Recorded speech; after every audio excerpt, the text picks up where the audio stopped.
welcome back to Live PST. It is Thursday, so we are doing Thursday's material. Now, if you're a little bit confused, just remember this is a 4-day week. So we have decided to skip Wednesday's material so you won't have to do Wednesday's assignment, right? But today should be the day where you submit your writing assignment. Anyhow, our plan for today though is we're going to be doing a bit of grammar in the first class. If we're lucky, we're also going to be able to go over some useful expressions as well. In the second class, we're supposed to look at some useful expressions in more detail and talk about jobs. And then lastly, our plan for today is to go over a kind of listening activity related to the Maori people of New Zealand. So hopefully it's a lot of fun. I feel like I taught this one recently, and I think I did, but maybe for a lower level class or higher level class, maybe, I can't remember. Anyhow, it should be interesting. So I don't know, how are you guys doing today? If you're here, just write something, tell me how you are. Are you doing good? Are you doing bad? Are you feeling sick? Or I don't know. I'm doing okay. Accomplished a lot of things yesterday. Did a lot of cleanup in my apartment, which was necessary after we suffered a fire on Monday. Yes, that was a Monday night. And I went to sleep a little bit earlier than I usually do. So I was able to wake up naturally this morning before my alarm clock. So that was kind of nice, actually. Anyhow, guys, what you should be looking at right now, the first thing we need to do today is to look at this one here. In the top left-hand corner, it says teach this, and it says comparatives and superlatives practice, because that's what the grammar is for this week. We're talking about comparatives and superlatives, right? Now, I would ask you guys to skip the very first sheet, because the very first sheet actually includes an answer key. Oh no, and we don't need an answer key, right? What I'd prefer you guys do is look at the second page where it has some basic information on comparatives and superlatives. Now, this basic information here we covered on Tuesday's class, right? And when it comes to making comparatives and superlatives, it's not too complicated, although it can get hard sometimes. And you know, you can forget certain things sometimes. But what I think we'll do, guys, is let's briefly look at this here and briefly go over some of the rules, and then we'll jump into the actual exercises. Okay, so in this table here, on the left-hand side, we have adjective form. In the middle, we have comparative form. And on the right, we have the superlative form. I am not going to rewrite this on the board because I did do that on Tuesday. So instead, guys, let's just go over this together like we were reading this together. So let's take a look at the top left one. When we have adjectives with only one syllable ending in E. Examples are wide, fine, cute. You know, wide, W-I-D-E. Fine, F-I-N-E, cute, C-U-T-E. So when we have an adjective that just has one syllable, one sound, and it ends in E, when we convert it into the comparative form, all we need to do is add an R. This is a nice, simple rule, right? So wide becomes wider, fine becomes finer, cute becomes cuter.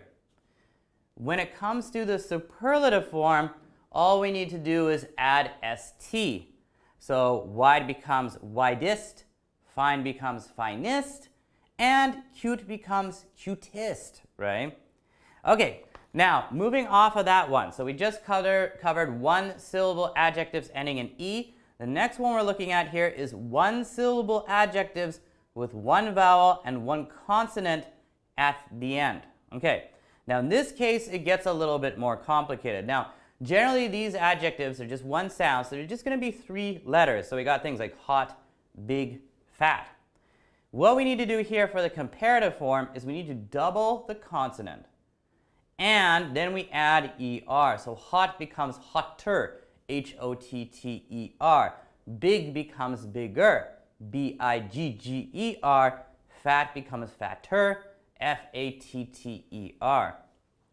And when it comes to the superlative form, again, we will double the consonant and then we will add est, right?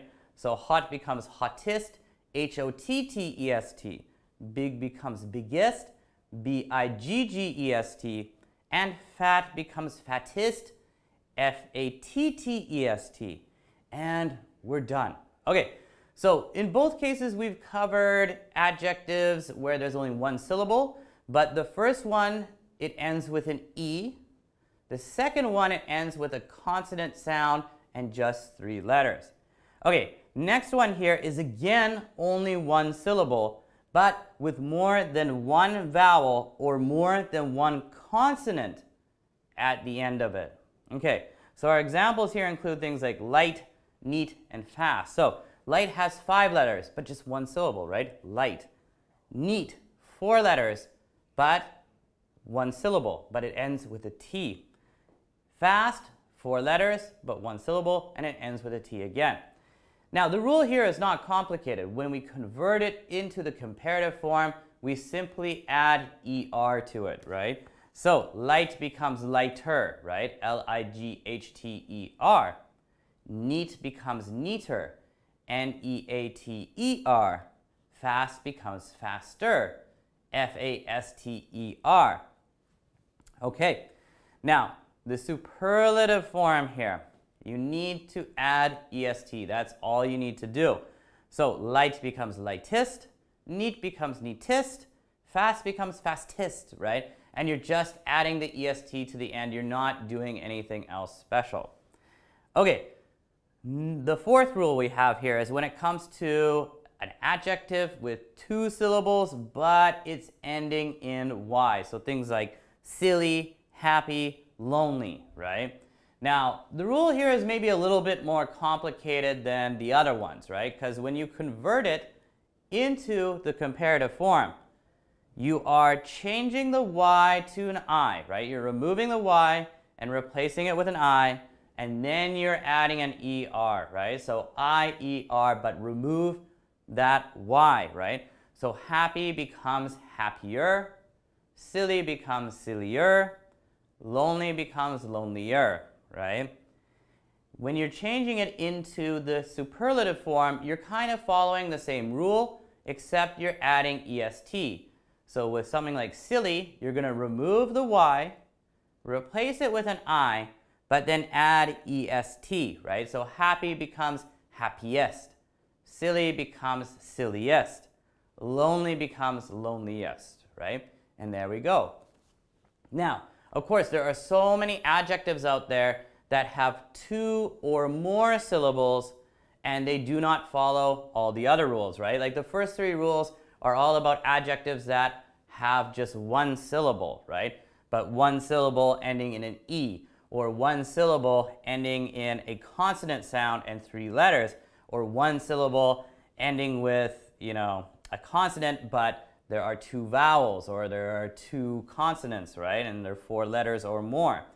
The last one is just 2 syllables or more, not ending in Y. And actually the rule here is actually not really that hard.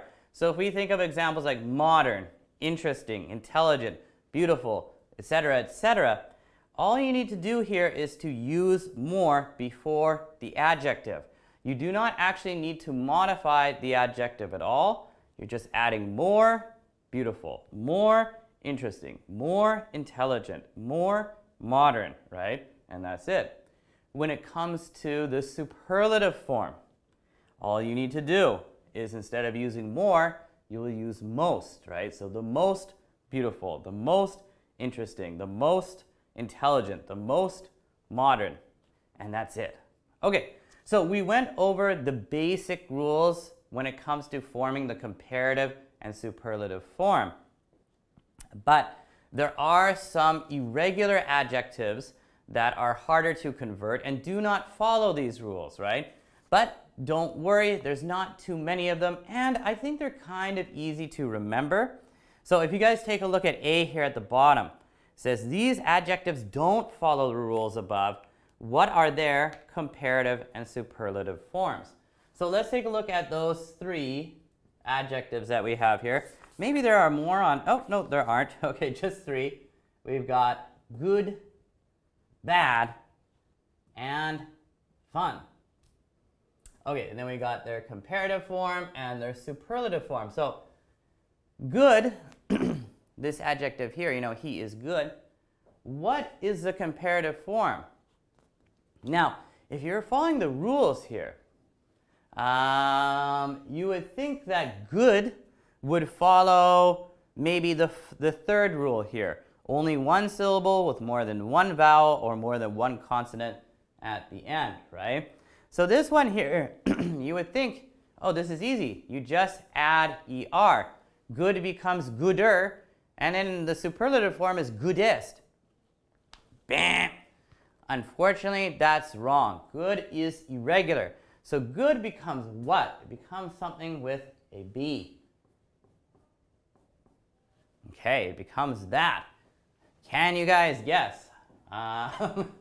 Maybe you can't, and that's okay, because I'm going to give you guys the answer anyhow. The answer is better. So good becomes better, and then what is the superlative form? Now you have to think about it. Maybe you're talking about 3 people, right, in a certain area, like in a room. You're like, John's good, but Stephen is better, but Milos is the best. And I guess that's another thing you need to keep in mind when you're using like best. You need to say the best, right? Okay, so that's good in the comparative form and superlative form. Good, better, best. Okay, how about bad? Bad becomes what? What is the comparative form of bad?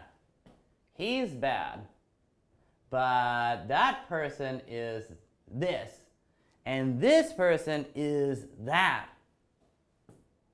What is it? What could it be? Does anybody have an idea? Okay, well, bad, of course, you might think again, like, this one looks like it would follow the 2nd rule, right? Like, you've got 3 letters, it's 1 syllable, so you'd think, okay, what I need to do is double the consonant and then add ER. That's not a bad guess, right? If you're following the rules, that would make sense. However, bad is irregular, so actually bad becomes worse. And the superlative form is worst. So maybe, I don't know, let's say you're at a buffet, an all-you-can-eat buffet with your family, and you're talking about the quality of the food. And you're like, oh, that dish is good, but that dish is better, and that dish is the best.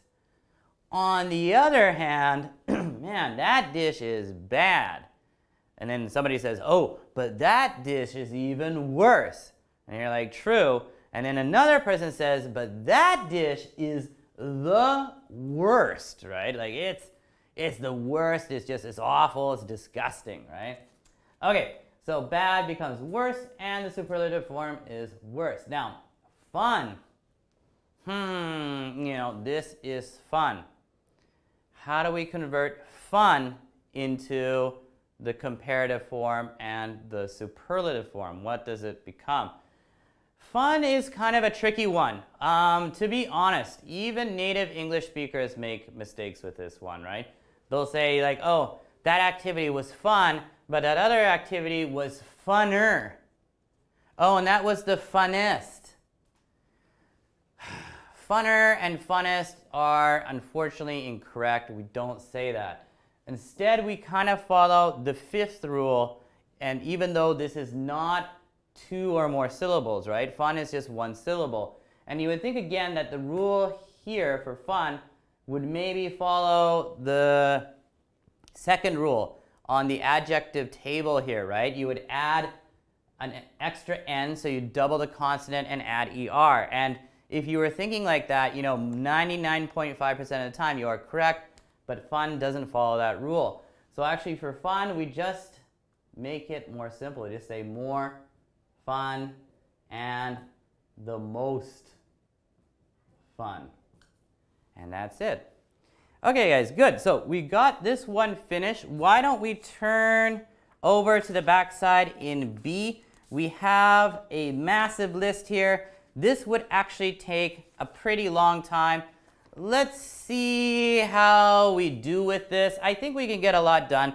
They have 2 of them filled out for us already. They've got, what is it? Cheap and beautiful, right? Cheap, cheaper, cheapest, beautiful, more beautiful, most beautiful. And then we're coming to pretty, right? Now, pretty is pretty easy because we've got pretty, 2 syllables ending with a Y.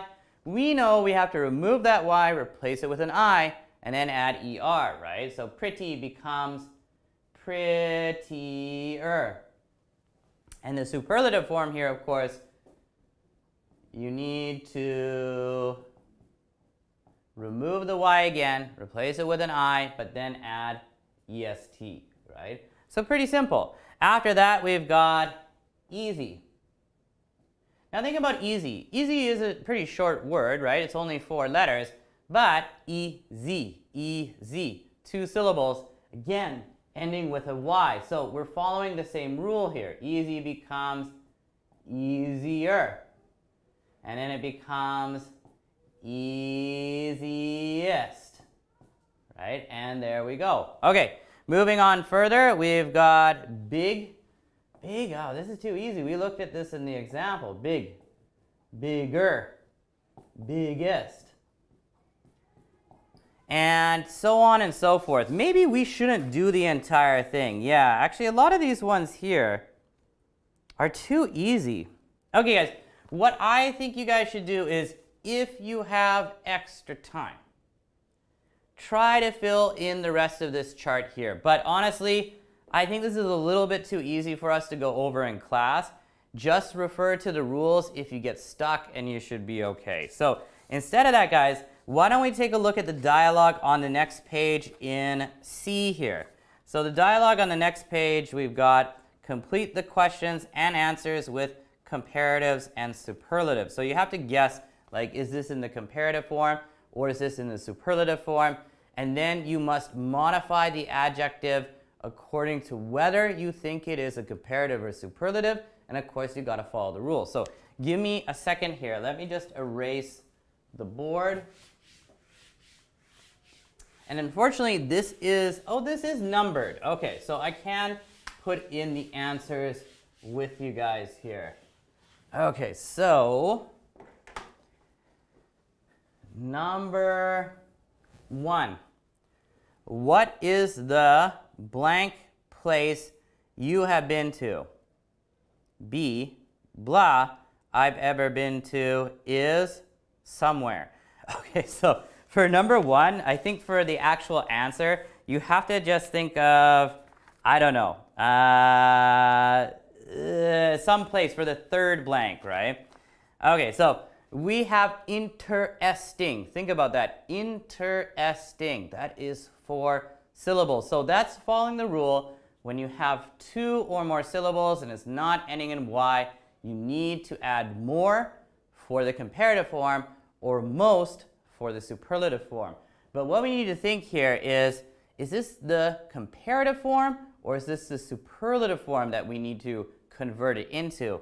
What is the blank place you have ever been to? Okay. Now, if it was the comparative form, the sentence would indicate that we are comparing it to another place. However, that is not happening here. What is the blank place you've ever been to?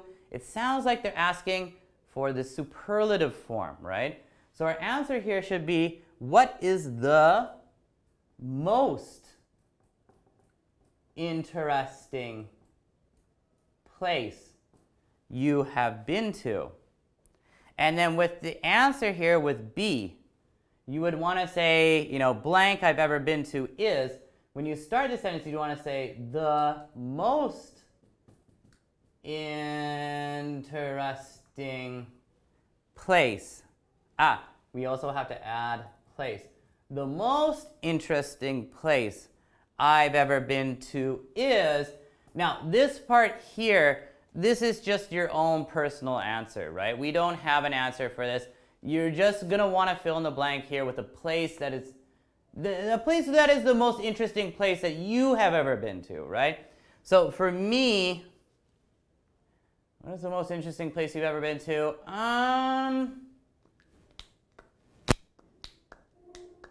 For me, I'm gonna say is Prague in the Czech Republic. Because I've been to Prague. I know some of you guys out there refer to Prague as Praha. In English, we call it Prague. I've been to Prague in the Czech Republic. I thought it was a really awesome place. Great history, great architecture, food pretty cheap and pretty good actually. And the beer is amazing and cheap. $2 for a pint of high quality Czech beer. Sign me up. Okay, let's take a look at number 2, guys. Number 2, we got, what is blank building you've ever been in? Okay, now again, they're not comparing anything here.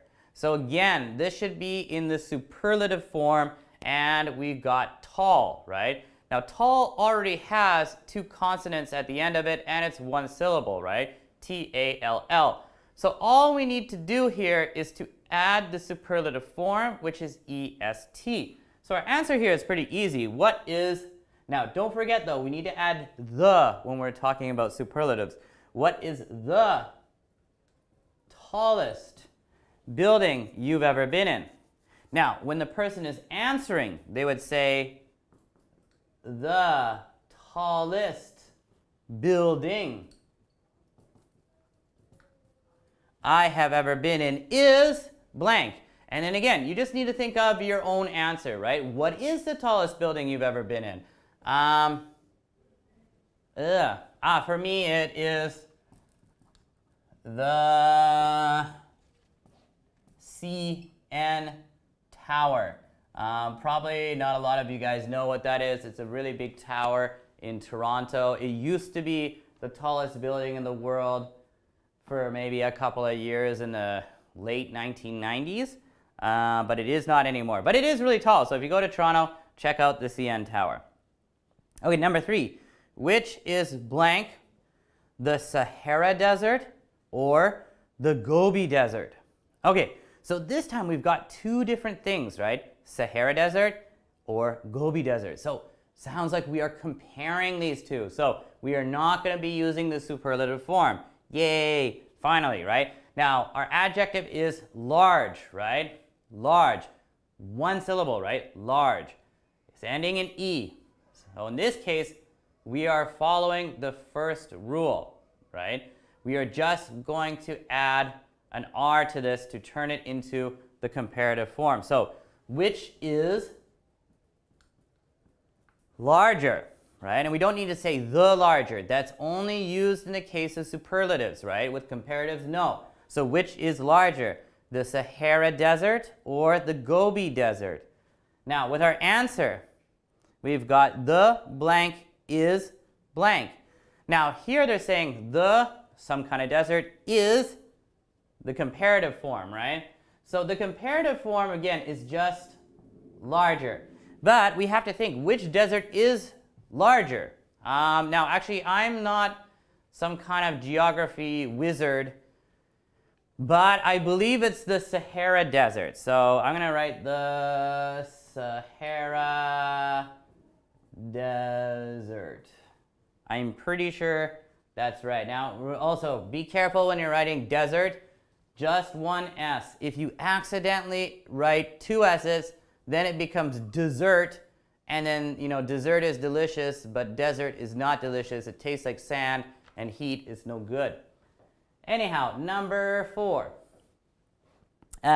Who is blank, Lady Gaga or Madonna? Okay, we've got 2 different people, 2 famous pop singers, right? One from the 80s and 90s, and the other one from the 2000s, right? And we have the adjective famous. Now, let's think here. famous.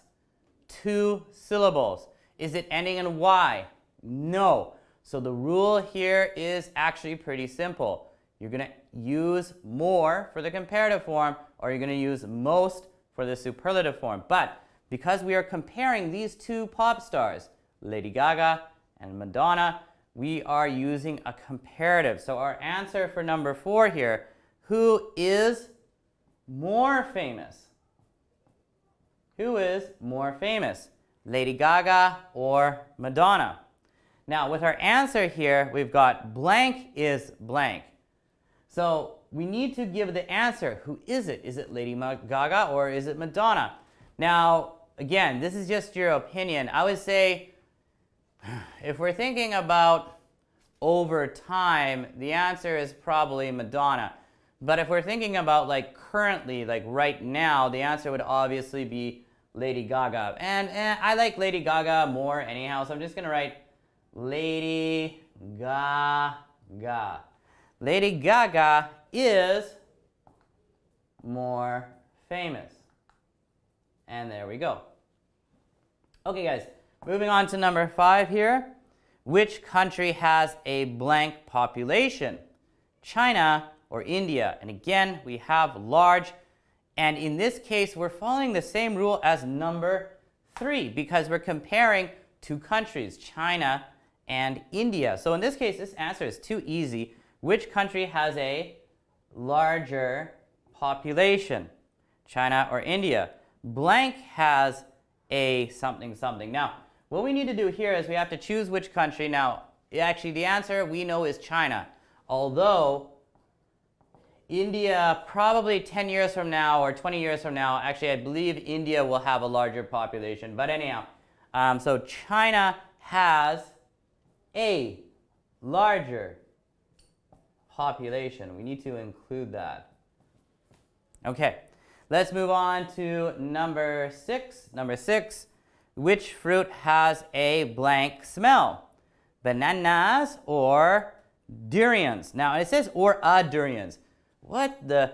This is a mistake. Come on, teach this. That's wrong. You've got the plural form with an article. That's incorrect. It should just be durians, right? Remove the article a. Anyhow, our adjective here is strong. Strong. Now, of course, that is 1 syllable. It's ending with a consonant, but it is 5 letters. So we're not doubling the consonant and then adding ER. We're just adding ER. So which fruit has a stronger smell? Bananas or durians? Then we've got blank have something. Now, I don't know. I guess durians are famous for smelling bad. I've never really had one. But that will be my answer. So I'd write durians with a capital because it's starting at the beginning of the sentence. Have a stronger smell. And there we go. Okay, number 7. Let's take a look here. What is blank problem in the world today? Okay, and we have the adjective big. Now, big is just 3 letters. It's ending with a consonant.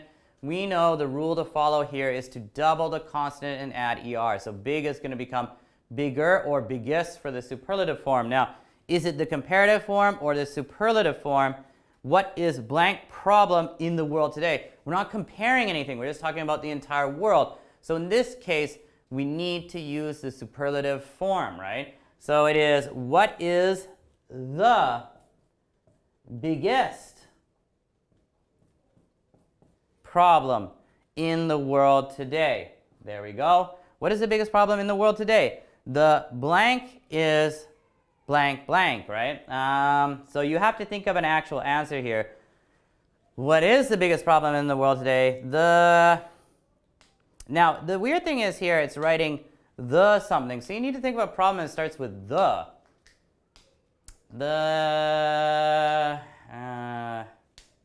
I'm going to write, okay, the issues with, I don't know, global warming are, or the issues Oh, okay. No, I can't write issues because it's is, right? Okay, I'm going to modify this. Sorry, guys, I made a tiny mistake. I don't like how this sentence is starting with the. What I'm going to do, I'm going to remove the. I'm just going to say global warming. Global warming is the biggest problem today. And sorry guys, the today looks kind of messy, but whatever. Okay, number 8, our last one here. Which is blank, Mount Everest or K2, right? And we've got high. Now high, one syllable, ending with two consonants, G and H. This one's pretty easy. For the comparative form, we're adding ER. For the superlative form, we're adding EST. But, of course, we're comparing two things, so we're using the comparative form. So we're saying, which is higher, right? Which is higher, Mount Everest or K2? Blank is something, right? So I believe it is Everest. Mount Everest is higher. And there we go. Okay, now I hope you guys can actually see my answers here. We got it done. Hip, hip, hooray. We are done exercise C. And let's move on to exercise D. Now, exercise D, there is no perfect answer here because you will just be kind of writing your own opinion here. So, let me erase this here and give me a moment, a second, maybe 2 minutes. Okay. Alrighty guys, so in D, it says, which one do you prefer? Explain your answers using comparative sentences. So we're just going to be focusing on comparatives. Which house would you choose and why? Okay, so we got two houses, one on the left, one on the right. House A cost $300,000. But look at house A. You've got, I don't know, it looks like 2 floors, possibly 2 floors and an attic. And it's a nice looking house. It looks pretty great. That is an awesome house. Now, this house was in Vancouver. It would cost 6, 7, 8, 9, 10 times more than the price listed here. It would be horribly expensive. Let's take a look at house B. House B is significantly cheaper. It is $75,000. Wow, a house for less than $100,000. Now, house B also looks all right. Like it's a nice looking, cozy little house. But it looks like it's just 1 floor.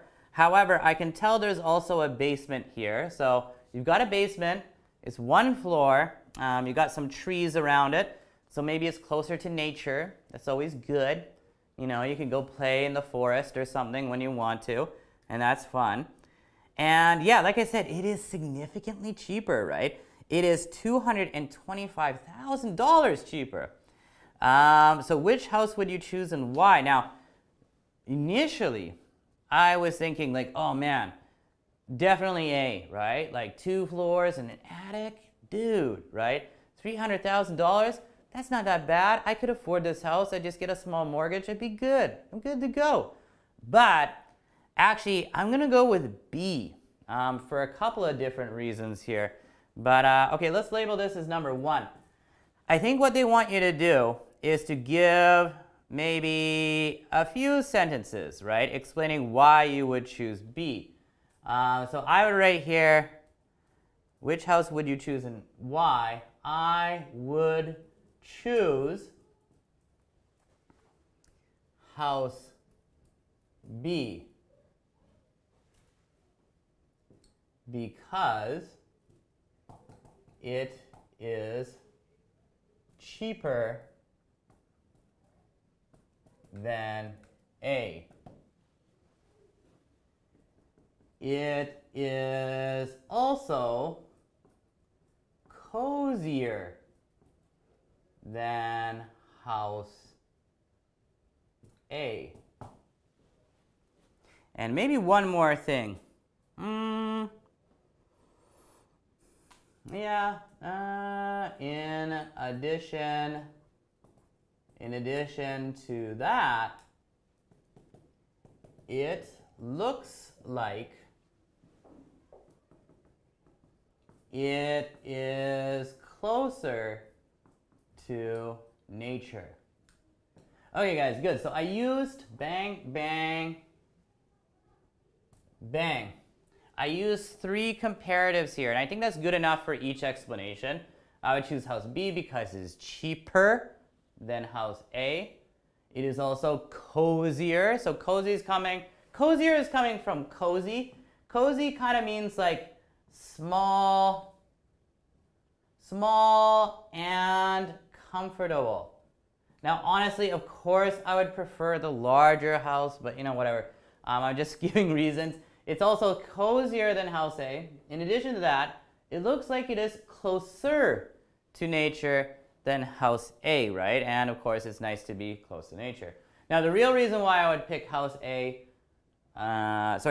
B is because my wife and I, could easily buy this right away. We don't even need a mortgage. $75,000, no problem. We got it. Bam. Anyhow, number 2, guys. Which car is better and why? Okay, so the car in A looks like some kind of sports car. That's cool. If I was 16 years old, I'd be like, wow, sports car, yeah. But now I'm kind of old. And then we have car B, which looks like an okay car. Looks like, like a family car. Hooray, family car, right? Yay. Now, car A costs $50,000, car B costs $15,000. So there is a significant difference in the cost, a difference of $35,000, and that's a lot of money, right? Now, for me, the answer is pretty obvious. I am a family man. I have to go with B, right? I don't want to be stupid with my money. So I would choose car B. Now, this is going to be boring because the first sentence is almost exactly the same as number 1 because it is cheaper than A. I would say here it also looks more like no, that's getting too complicated. I'm not going to do that. What can I say, though? What is my other comparative sentence here? I really got to think about this. Okay. It looks more fuel efficient. So more efficient. So I got my comparative here. In this case, fuel efficient means like it's better with gas, right? So it's going to cost me less money. Looks more fuel efficient than A. In addition to that, what else could I say here?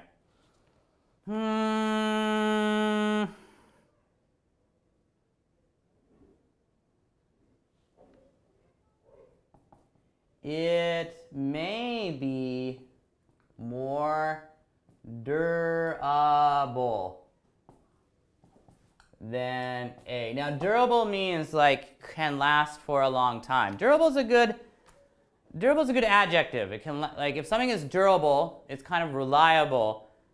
It's a good product. It's going to last you for a long time. And I think car B looks like it's more durable than car A, right? Now, not really, but I think if you have a sports car, you're going to tend to drive quickly. You're more likely to get into an accident. I'm too old for that. I don't want car A. Anyhow, also the main thing is I'm cheap, so yeah, there we go. Let's take a look at the third one, the 2 watches. Okay, I don't want to keep choosing the cheap one, right? That's so boring. Watch A looks pretty nice. I like the design. Watch B, looks all right. Looks like decent, but I wouldn't say pretty nice or even nice. And it's $75. Watch A is $400. Okay. In this case, I don't want to answer the same way each and every time. This one, I would choose watch A because it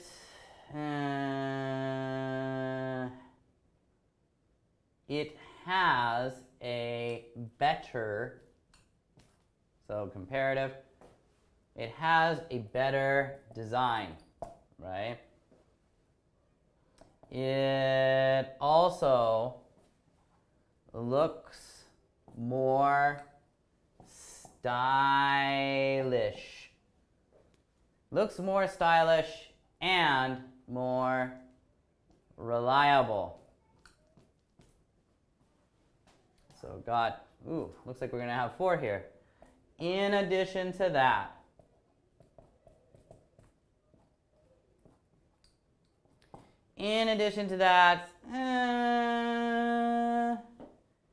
it is just cooler, right?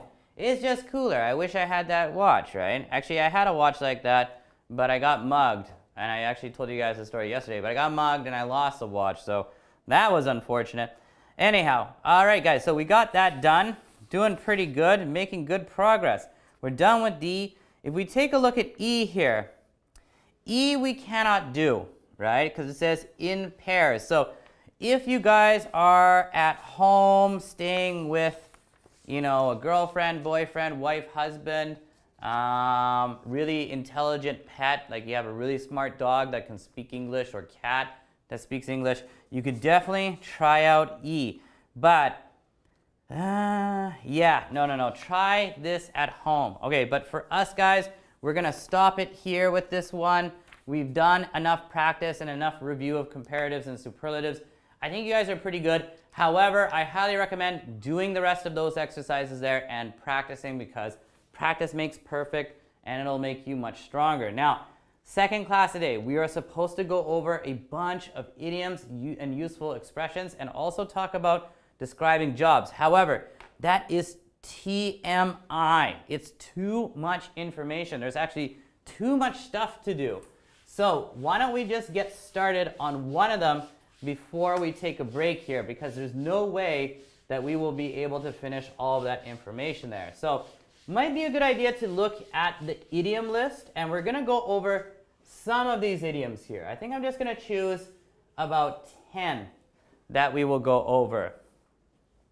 And, so take a look, guys. It says a list of the most commonly used English idioms. So this is an incredibly useful list, right? And the first one I want to take a look at is actually the very first one on the list on the top left, and it is a hot potato. A hot potato, right? Now, a hot potato could just be a hot potato, right? Nobody wants to touch a hot potato. It'll burn your hand. If you try to eat it, it'll burn your mouth, right? So that's no good for nobody. But anyhow, the meaning of hot potato says, speak of an issue which many people are talking about and which is usually disputed. So sometimes we say a hot potato issue or a hot potato topic. A hot potato issue or a hot potato topic is a topic that is currently controversial, right? And it is a topic where people are going to argue, right? So sometimes people don't want to talk about a hot potato issue or topic because it is controversial and it can make people start fighting. So another important word here is controversial. Controversial. If we describe something, this is an adjective, as being controversial, the meaning of that is that this topic, this person, this issue really divides people's opinion. And when people bring up this issue, this topic, this person, they're going to fight about it, right? So, for example, Donald Trump is a very controversial president in the United States. When people bring up him as a topic, people tend to fight about Donald Trump. They're like, oh, Donald Trump is the worst president in the United States. And then on the other hand, they're like, hey, I love Donald Trump. Donald Trump is the best president ever, right? And they start fighting, right? Or another controversial topic may be things like, I don't know, in Canada. Well, what is controversial in Canada? There's lots of controversial topics in Canada. I can't really think of them right now, but in the past, maybe global warming, people would say like, oh, you know, global warming is going to kill everybody. And then another person would say like, nah, global warming's not real, right? Global warming is a hoax, right? Scientists created it because they want more money, right? Anyhow, a hot potato issue is basically that. It is a controversial issue. It is talking about a topic that many people are talking about, but it is usually fought over. So we could say something is a hot potato. And then you could say issue or topic, but it's not really necessary to say that, right? Okay, that looks messy. Okay, now in the past this was true. So for example, abortion. Now I don't like to bring up this word. This word is a very strong word. And it is a controversial topic, right? Abortion is like, unfortunately, when a woman feels like she cannot take care of a baby, and like when she's pregnant, because maybe she's a teenager or it's an unwanted pregnancy or for whatever reason. So if she has an abortion, that means she removes the unborn child. So this is very sad, right? But you know, I can understand of course I can understand most women who are in that situation, and I do get it. Now, abortion used to be very controversial in Canada, right? There were a lot of people opposed to this. They're like, hey, you're killing children. That's evil. You shouldn't do that, right?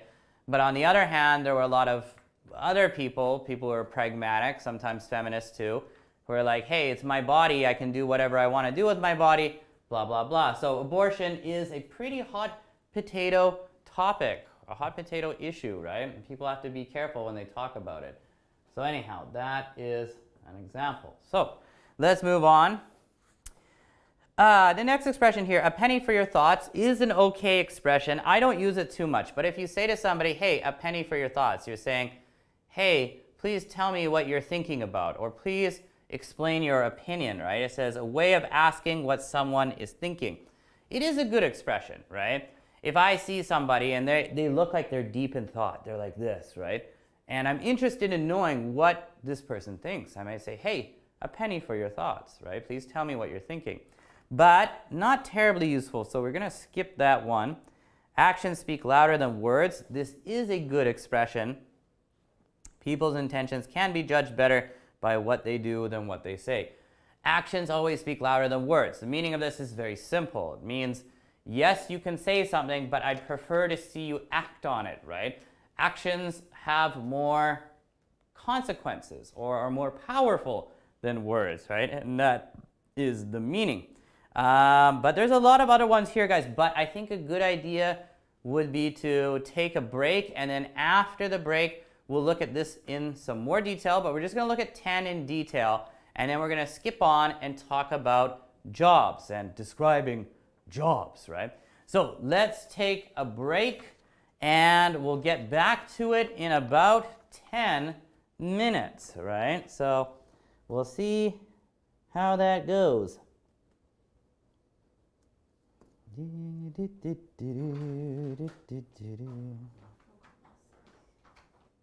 All right, guys, yeah, enjoy your break.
Welcome back to Live PST. We are now in our second class, and of course we are looking at this list of the most commonly used English idioms. Now, like I said, actually looking at this list here, a lot of these idioms are actually really good. Like, if I am skipping them, it's not because I think they're not useful, it's just I think we should only really look at 10 of these in detail, because otherwise it would be impossible to get all of this stuff done. But the next one I want to look at on the list, and remember this list is in alphabetical order. The next one I want to look at is an arm and a leg. And the meaning of an arm and a leg, it just means it's very expensive or costly. It costs a large amount of money, right? So when we use this expression, we say things like, I don't know, houses in Vancouver cost an arm and a leg. And the meaning here is very simple, right? It just means houses in Vancouver are very expensive. Now, so this is a simple one to use, but it is quite commonly used. That's why I wanted to bring it up. I use this expression at least once a week, honestly, right? Like if I see something expensive in a store, I might say, man, that costs an arm and a leg. I don't want to buy that. It's too expensive, right? Houses in Vancouver cost an arm and a leg. MacBook Pros cost an arm and a leg. Maseratis cost an arm and a leg. Lots of things are really expensive. So it's a good expression, and yeah, I recommend trying to pick it up. Now, another one I want to look at is, because there are so many good ones here.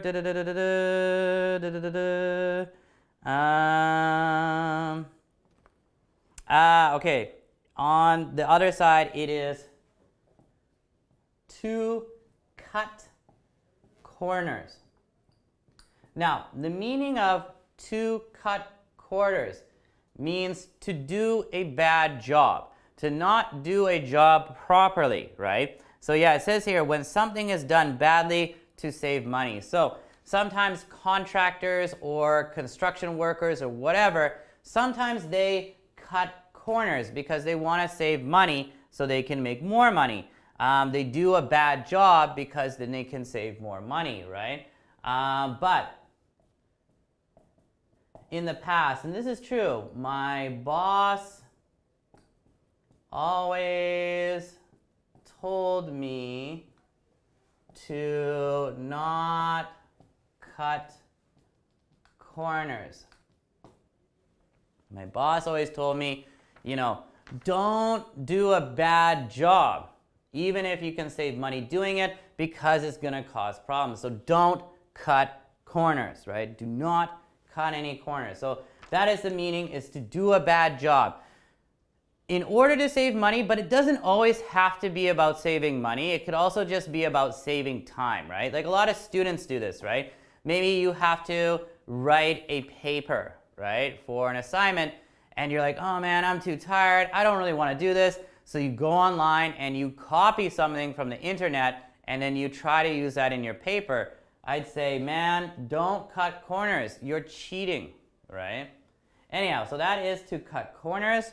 Another one I like here is, I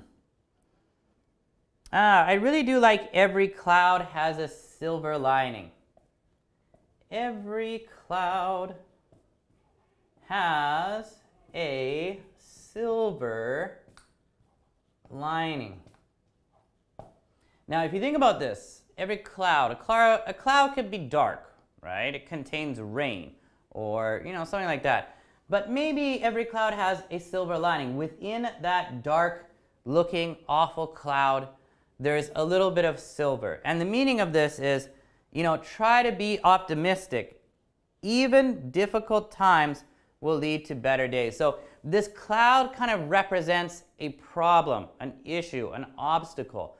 But within that problem, that issue, that obstacle, there is an opportunity. There is something good about it as well, right? So this is usually used to comfort people who are dealing with something difficult, right? Like maybe your girlfriend, boyfriend, wife, husband, you know, friend, whatever, they're complaining about their job, right? They're like, oh, my job is so hard. I don't know what I'm doing, and I'm having a really hard time. And you say to your friend, you know, don't worry. Every cloud has a silver lining. So you're saying like, hey, don't worry about this job, right? You're gonna get through it. It's gonna be better. Like, be optimistic, right? Every cloud has a silver lining. Okay, guys, so we looked at 4 so far. Every cloud has a silver lining, to cut corners, an arm and a leg, and hot potato. Let me erase this. We're gonna continue with quite a few more, and then we're gonna move on to talking about jobs.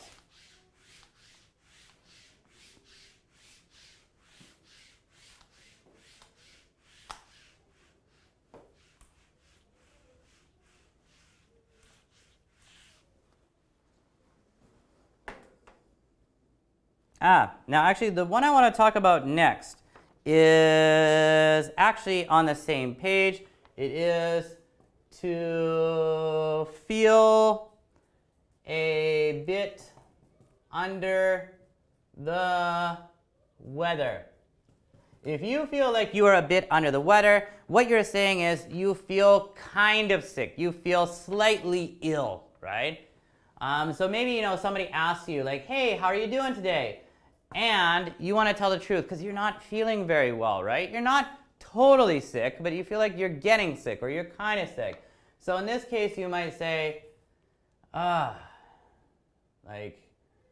I feel a bit under the weather, period.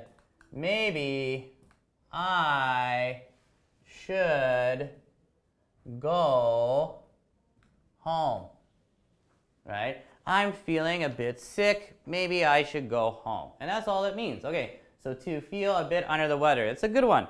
Okay, switching to the back side or the next page.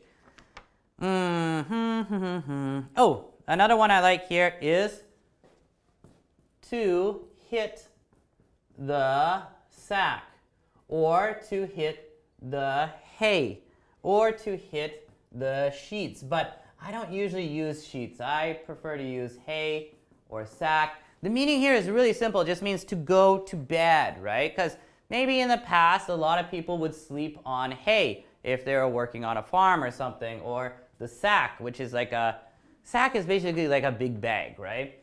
So, I don't know, this is pretty easy to use an example. You might say, I feel really tired. I feel really tired. So, I'm gonna hit the hay. Like, I'm gonna go to bed. It doesn't mean you're gonna go up to some hay and like hit the hay. You're like, yeah, take that hay. Showed you, right? Anyhow, yeah, it just means you're gonna go to bed. Hit the sack. All right, so that is our 6th one, I believe. Okay, let's take a look at some more here. Another one I like is it takes 2 to tango. And this is actually true. Tango is a dance. You need 2 people to tango. Of course, right? You can't tango alone. That would be weird, right? It takes 2 to tango. The meaning of it takes 2 or tango is actions or communications need more than one person. Okay, that explanation I would say is not so good. Whoops. In my opinion, it takes 2 to tango means it's not just one, like if 2 people or more are having an argument or having a fight, it's not just one person's fault, right? If there's a fight between a couple, there's a fight between Brian and Brianna, right? The couple, you know, Brian the guy, Brianna the woman. There's a fight between Brian and Brianna. It's not just Brian's fault, right? It's partly his fault, maybe 50% his fault, but it's not just Brian's fault. It's also Brianna's fault too.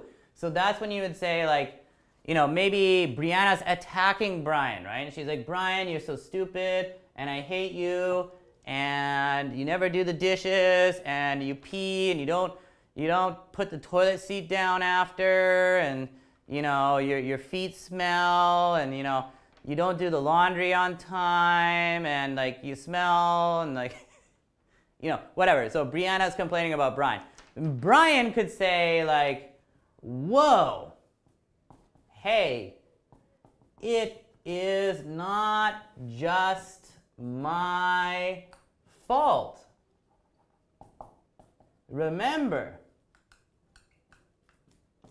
it takes two to tango. So what Brian's saying here is like, hey, it's not just my fault. It takes two people to tango. It takes two people to start a fight, right? To start an argument. It's not just my fault. It's also your fault, right? And that's what it means. It takes two to tango. One of my favorites. Okay. Moving on here, though. This was 5, 6, 7. Okay, let's look at 3 more.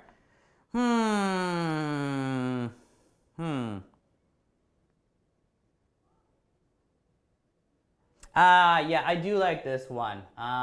To miss the boat. To miss the boat. Oh man, you missed the boat. And the meaning of this idiom is used to show someone that they have missed their chance. They lost out on an opportunity. They were too lazy. They didn't take the opportunity.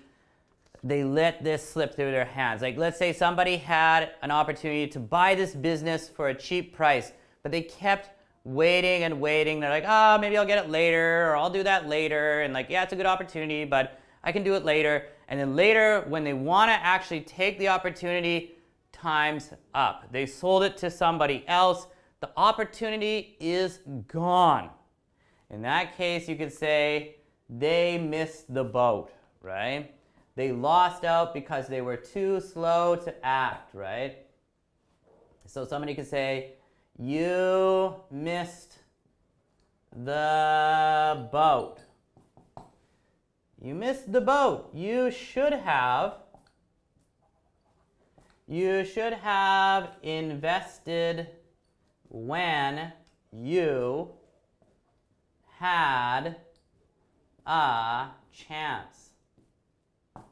So maybe this one guy is like, hey, like talking to his friend Brian. He's like, Brian, if you invest in the company now, trust me, you're going to make a lot of money. And Brian's like, I don't know. I'm not so sure about this. Maybe later, right? Then later, Brian's like, much later, he's like, oh yeah, maybe I should invest in that company. And he talks to his friend. He's like, hey, I'm going to invest in a company. And the guy's like, man, you missed the boat, man. You should have invested when you had a chance. Like, it already increased in value a lot. You would have made a lot of money already. Now it's not going to increase so much. Geez, Brian, you missed the boat.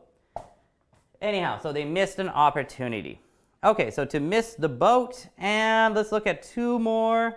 To be on the ball. Good expression. To be on the ball. If you are on the ball, it means like you understand a situation very well. But in my opinion, this also means like you're just really good at your job. You're a very competent person. You're very sober. Your mind is clear. You always know what you're doing. If you are not on the ball, you're the kind of worker maybe who's like, oh man, I don't want to work today and I just don't know what I'm doing. Like, yeah, I'm gonna pretend I'm working and then go on YouTube and like screw around.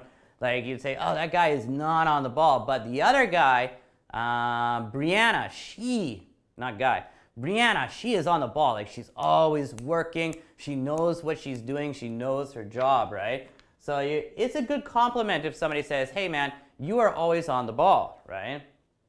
But you could say, wow, maybe you're in a restaurant and one of the waitresses, she's just really good. You're like, wow, she is really on the ball. Like she knows how to do her job. She is good, right? Okay, so guys, that was 5, 6, 7, 8, 9. Okay, let's take a look at just one more, and then we're gonna take a look at jobs. But this list, like I said before, I'm not skipping idioms because I don't think they're useful. It's just I only want to look at 10. All of these idioms here are really good. Like this list, the title of this list is actually correct. Like these are all really, really good. Okay. Another one I like is to sit on the fence. To sit on the fence. Or we just say to be on the fence. And actually, I prefer to be on the fence. To be on the fence means you are undecided. You are not sure what to do, or you're not sure like on what side of an issue you agree with. Or maybe two people are fighting and they're like, hey, Allan, who do you believe in? Who do you trust, right? And you're like, man, I don't know. Like both of you guys make a good argument. I'm on the fence. Like I can't make up my mind whether it's A or B. Or like, you know, you go to a restaurant with your two friends and they're like, hey, let's order an appetizer. And John's like, yeah, I really want nachos. And the other person's like, no, I don't want nachos. I want yam fries. And they're like, hey, Allan, what do you think? And you're like, I don't know. Like, I like nachos, but I also like yam fries. Man, I am on the fence. I don't know what to do, right? So that's what it means. To be on the fence means you don't want to make a decision because you're not sure which decision is correct, right? So basically, if you say, you know, I am on the fence, I can't make a decision. You're just saying, you know, I can't make a decision, like, I'm not sure, right? And that's all it means. You're undecided. It's impossible for you to make one. Okay, but let's stop it there for right now, guys. Like I said before, though, this is an awesome list, right? But we just took a look at those 10. So what we should take a look at next is this activity here called describing jobs, right? And actually, I did take a look at this yesterday for a while. This is pretty good. I do actually like this. It's kind of an interesting activity. Yeah,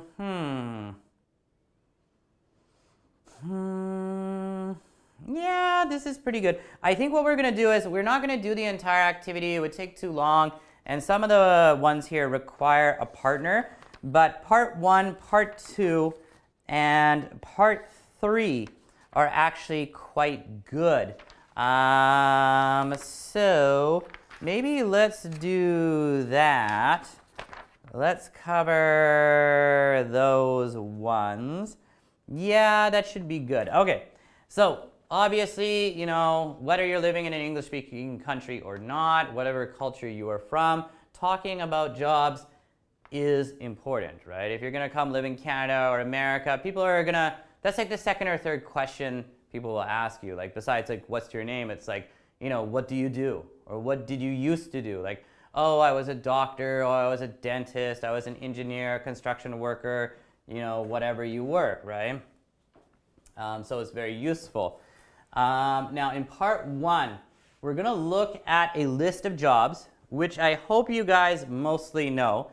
And then we're going to connect them to these descriptions of people and their abilities and think about which job would be suitable for them. There could be more than one possible answer here. This doesn't require just one answer, but let's take a look. So it says, study the jobs and say which ones the people below would be suitable for using the expression, he or she would make a good something.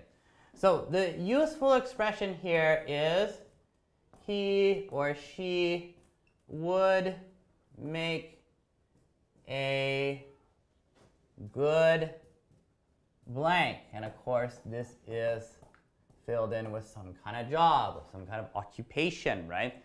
Now, when you say that, when you say, you know, he would make a good doctor, what you're saying is, I think he would be a good doctor, right?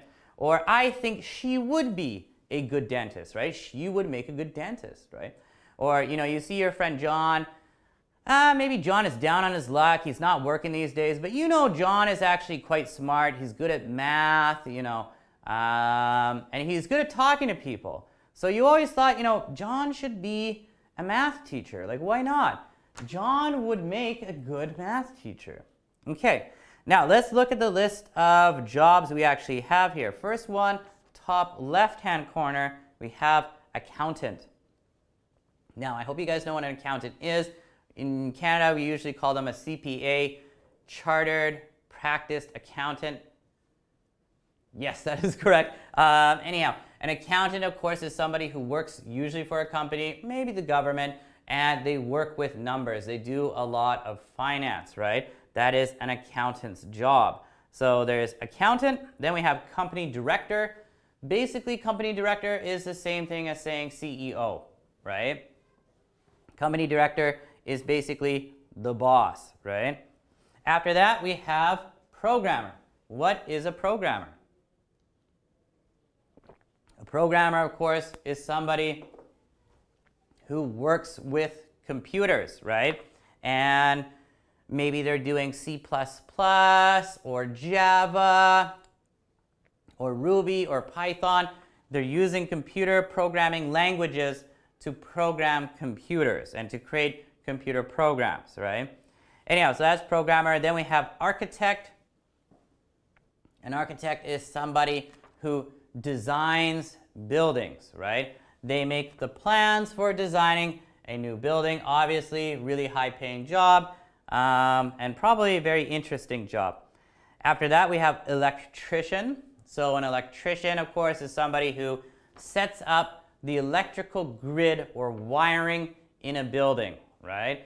Electricians in Canada are usually paid quite a lot of money. If your house or apartment, if there's some kind of problem with the electricity, you call an electrician, and then usually you have to pay them a lot of money. After that, we have sales representative, or sometimes we shorten this to sales rep. Sales representative is basically just a very fancy word for somebody who works in sales, who tries to sell something. So this could be, you go to the BMW dealership, you're thinking about buying a BMW, and you meet a sales rep, right? And he's trying to sell you a BMW. This guy has a pretty good job, right? He's a sales rep at BMW. He probably makes good money. He probably gets a commission, whatever, right? But also you go to a shoe store and somebody's trying to sell you shoes. That person is also a sales rep. So there are so many people that are sales rep. They're just trying to sell something. Okay. After that, guys, we have bricklayer. Bricklayer is not a common job in Canada, and I don't think it's a common job anywhere anymore. But a bricklayer is a kind of construction worker, of course, right? So that's the kind of person who gets bricks, right? The material, bricks. Many buildings are made out of brick, but not many buildings in Vancouver. But they put the brick down, they put the glue on, or whatever the material is. They put another brick on, glue, brick, glue, brick. Basically, they're kind of a construction worker. This is just not common in Canada. I don't know if it's high paid. I got no idea. I do know it's a very physically stressful job, and it's not really fun. After that, we have firefighter. Everybody loves firefighters, especially if you're a woman in Canada. Most Canadian women think firefighters are really quote-unquote hot. They're hot guys. I guess it's because they work around fire. Ha ha ha ha. Anyhow, after that we have secretary. I think everybody's okay, firefighter, somebody who saves people from fires, right? Secretary is somebody who usually works under a boss. It's kind of like an administrative assistant. They take notes, they take phone calls, they set up a schedule, and that is a secretary, right? After that, we have builder. Builder is basically the same thing as construction worker. Kind of similar to bricklayer, but builder is very general, right? Like they're working on building a building or a house. That is a builder. Not really anything else I can say more about that. After that, we have private detective. That is an interesting job. Okay. So a detective by itself is usually like kind of a high-level policeman, right? Or policewoman, whatever. And a detective is somebody who investigates crimes like murders, right? They're the smart guys who try to figure out, okay, who committed this murder. They're going to look for evidence. They're going to try to find proof, and then they're going to say, okay, it's that guy, right? the most famous detective in the, well, actually there are two famous detectives that are fictional, of course, that I can think of right now. One of them, of course, is Sherlock Holmes. Sherlock Holmes is one of the most famous fictional detectives in the world. And the other one is actually Batman. Batman, of course, is a superhero, but he's also a detective. He also investigates crime. Anyhow, after that, guys, we have university lecturer.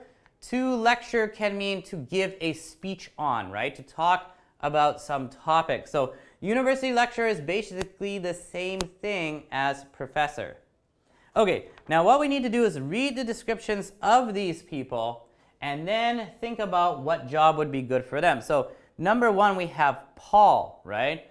So we could either say Paul or he would make a good something. So let's read about Paul. Take a look at number one. Paul isn't very outgoing, but he has a very analytical mind and is good at solving problems. Okay, so from the list of jobs that we just looked at, what would a suitable job for Paul be? What can we fill in the blank with here? So he's not outgoing, so he's not talkative, he's not extroverted, he's more shy, he's introverted, maybe he prefers to work alone. He's got a very analytical mind, he's good at analyzing information, and he is good at solving problems. So would he be a good builder?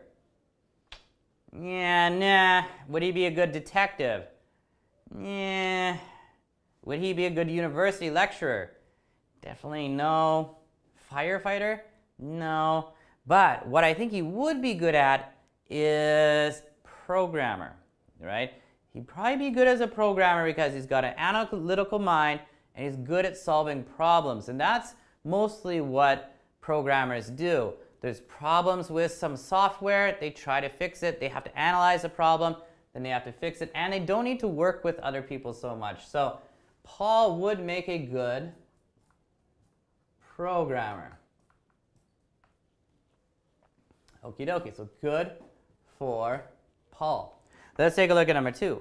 Sarah. Okay, so we're talking about Sarah, so we can say Sarah or she would make a good something. Okay, so Sarah is a very confident and outgoing person. So she's kind of the opposite of Paul, right? Sarah's outgoing, she's talkative, she's extroverted. She's not afraid of talking to strangers. Okay, so that's all we know about Sarah. She's outgoing, she's not afraid to talk to strangers, right? What kind of job would be good for Sarah? Now remember, there doesn't have to be only one answer. I'm only going to give one answer, but it doesn't have to be. Would Sarah be a good electrician? Yeah, the two things are not connected. Would she be a good programmer? Probably not. Accountant? Yeah. But think about sales rep, right? Sales rep are trying to sell something. They have to be talkative. They have to be outgoing. They have to be able to talk to strangers all the time because strangers will come into their store and then they got to talk to them. So I think sales rep would probably be the best answer here. So Sarah, or she, would make a good sales representative, or like I said before, for short, just sales rep. Okay, let's take a look at number three. We've got Marcel. So Marcel is a guy's name, not a common name anymore, but I did know a Marcel in high school. So Marcel or he would make a good blank. Okay, so let's think about Marcel. Marcel doesn't have much of an education, but very good with his hands. Okay, so sounds like here, okay, Marcel does not have a good education, so, you know, he's going to kind of limit Marcel's abilities, right? But Marcel is good with his hands, right? So I think there's a few options here. In my opinion, builder, bricklayer, maybe electrician, but like electrician, that sounds bad because electricians do have qualifications. They do have to study.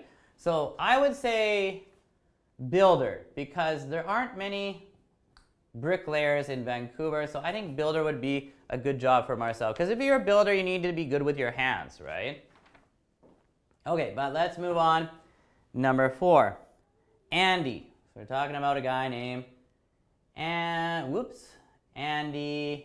or he would make a good blank.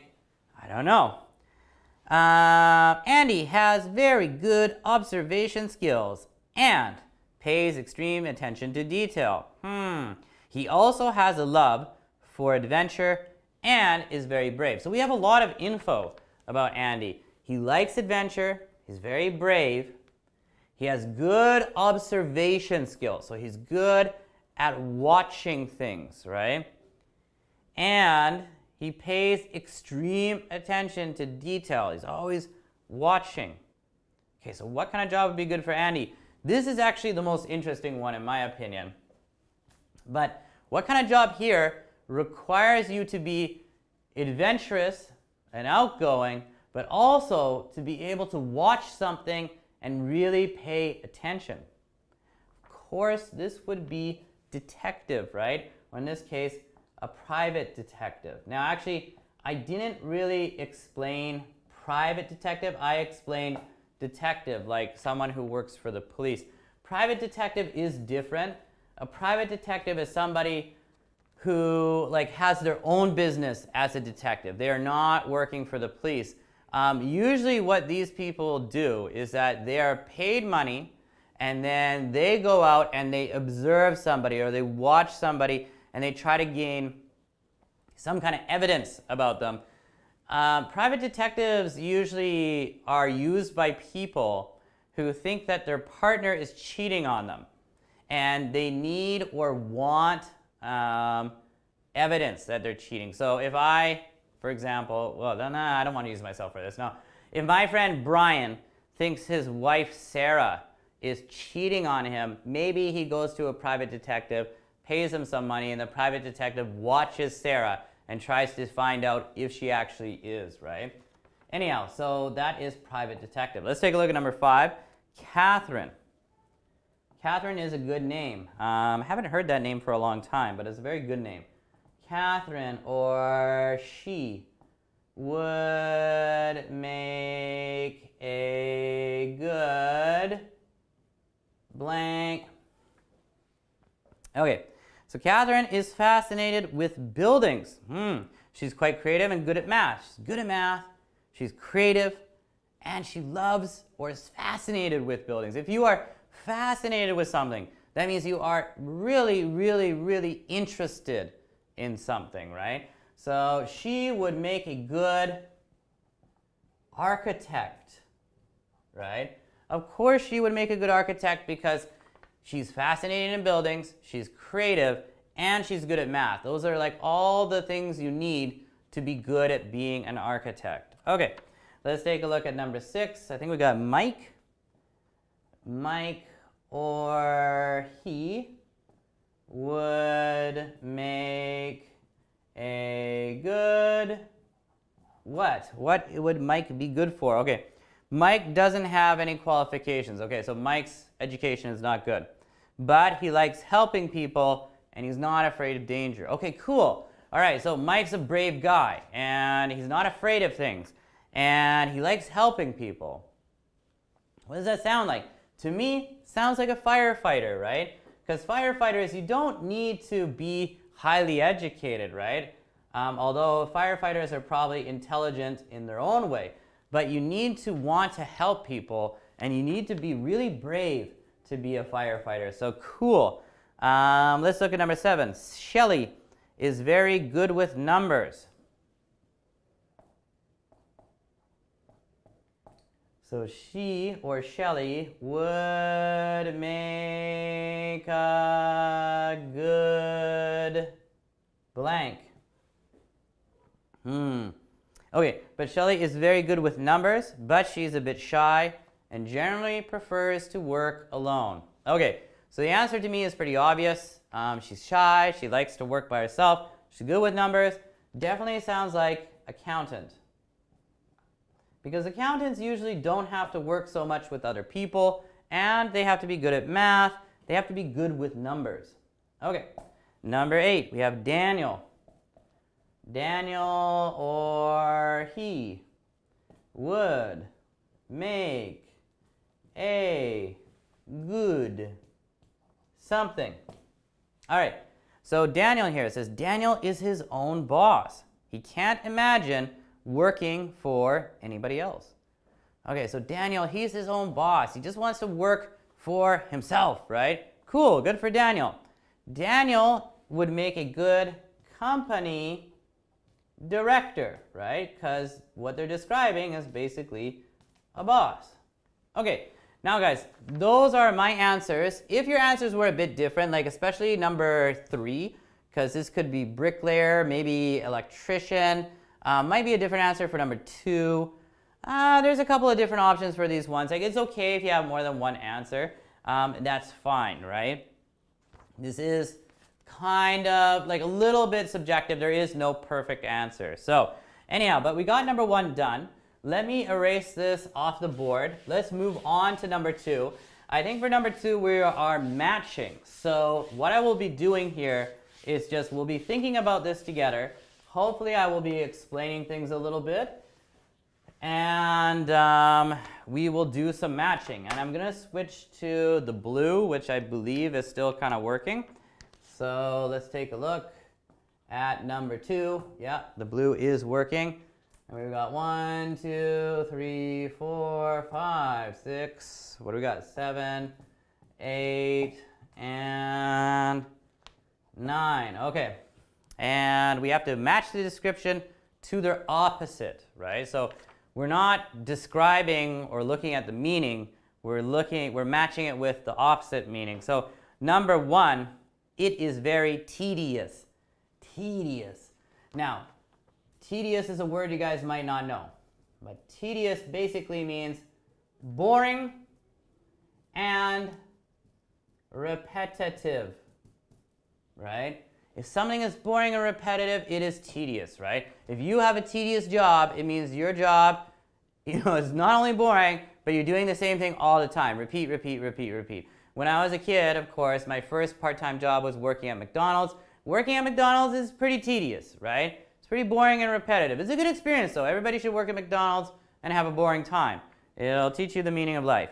Anyhow, it's very tedious. Now, what is our actual answer here? So it's boring and repetitive. Look at the right-hand side. It's a piece of cake. It's badly paid. It's exciting and interesting. So there's our answer, because the opposite of tedious, boring and repetitive, would be C, exciting and interesting. There we go. Ding, ding, ding. There's our answer. Okay, let's take a look at number 2. It can be very stressful. This is pretty easy to understand. Stressful, right? So this job can be very, very stressful. What is the opposite? What is our answer? It's a piece of cake. It's badly paid. It's usually very relaxing. Oh, D sounds pretty good. Stressful, opposite, relaxing. There we go. So our answer here is D. All right, great. Let's take a look at number 3. It is well paid. If it's well paid, it pays a lot of money. If you have a well-paid job, ding, ding, ding, congratulations, well done, right? It's well paid. So the answer here is too easy. The answer is B, right? Because B is, it is badly paid, right? If it's a badly paid job, you don't get a lot of money. Like McDonald's. Okay, number 4. You work long hours. You work long hours. You're working from, actually my younger brother right now is working pretty long hours. Not extreme, but pretty long. I think he's working 7 to 5:30. So that is, 10 and a half hours. He's working long hours right now. He's not having a lot of fun. So the opposite of that would be, Oh,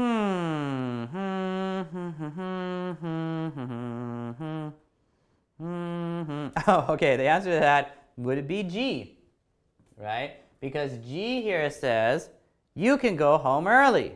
Wow, that's so nice. All right, let's take a look at number 5, guys.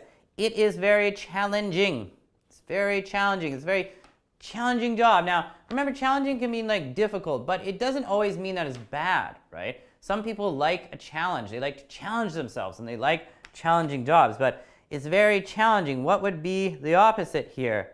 A. Because A says it's a piece of cake.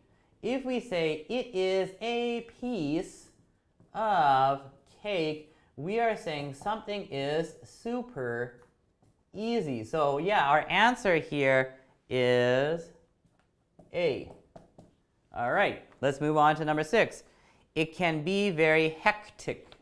Hectic.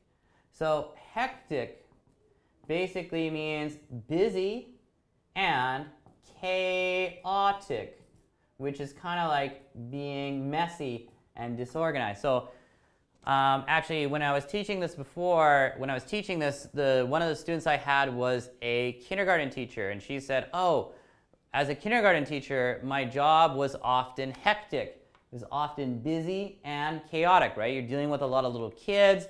They're running around. They're creating a lot of noise. So hectic would be a good description, right, of a kindergarten teacher. So anyhow, the opposite of that, a hectic workplace would be... okay, actually the answer is right across from it.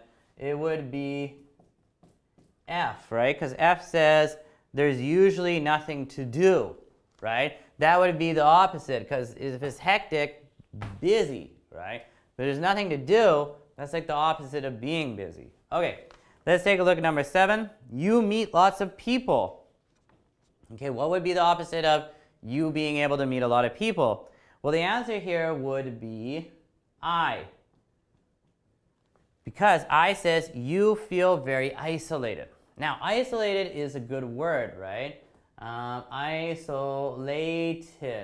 The meaning of this, or a very similar word, would be secluded, or to feel far, not feel, sorry, I shouldn't say that, to be far away from others, right? Isolated is a good adjective, actually.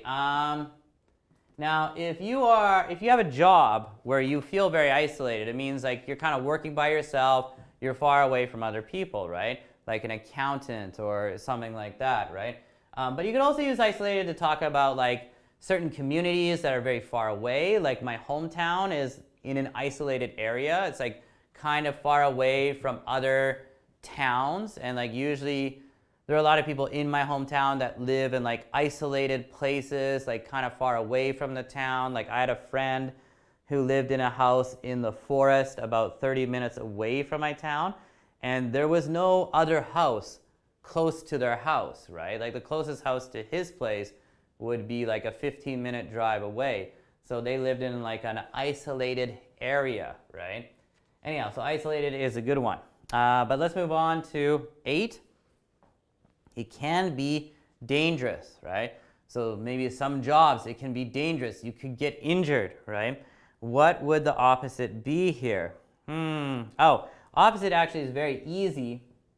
It is E, because E says it's very safe, right? So, you know, some jobs are dangerous. Not many jobs are dangerous, but some jobs are, right? You know, like if you're a lion tamer, or sometimes electrician can be a bit dangerous, or even plumber. But most jobs are kind of safe. My job is pretty safe, right? Like it's not like I'm gonna, you know, fall over and cut my arm on the floor, or, you know, maybe a student is gonna come up and shoot me. Well, I shouldn't make jokes about that. That's really terrible. That can happen, unfortunately. But anyhow, teacher's pretty safe though. Number 9, you need very good qualifications. Okay, so if you need very good qualifications, what that means is you have to have a good educational background, maybe a degree, maybe in addition to a degree, you need to have some certificates or a diploma or yada yada, right? So the opposite of that would be H. You don't need a degree. All right. Okay, there we go, guys. Now, within this exercise here, number 2, there was a lot of good vocabulary, to be honest, right? Like tedious, definitely a good word that you want to pick up. So it just means like, you know, boring and repetitive.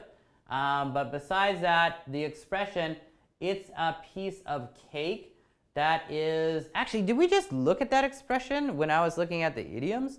I think we did, didn't we? Because that's like one of my favorite expressions. Oh, okay, well, we didn't look at that, but that really is one of my favorites. That's a really good expression, like, and it's very easy to use. If you say something is a piece of cake, it means it's very easy for you, right? Like for me, I don't know, doing the dishes is a piece of cake. Like I do the dishes every day, so it's a very, well, it's such a boring example. It's very easy for me. Or because my daughter is getting older, and I have 2 daughters, and of course my wife is more focused on our younger daughter right now because she's just a little baby. So recently, in the past 2 months, I have had to comb and brush my daughter's hair. That sounds weird, right? Like some people are like, oh, you comb and brush your daughter's hair like a doll, right? But, you know, I'm her father. I want to take care of her. So my wife kind of taught me how to brush my daughter's hair and to make braids, right? So actually, for me, I'm pretty good at it now. I would say, you know, combing and braiding my daughter's hair is a piece of cake. I'm pretty good at it. Anyhow, other than that, of course, hectic is another good adjective. It's a hectic day, right? I feel very busy, it's kind of messy, it's chaotic, right? I don't want to work that kind of job. That's a hectic job. Being a kindergarten teacher is a hectic job, right? Or working as a trader in the stock market is a very hectic job. Anyhow, and chaotic itself is a good word too. So yeah, lots of good vocabulary.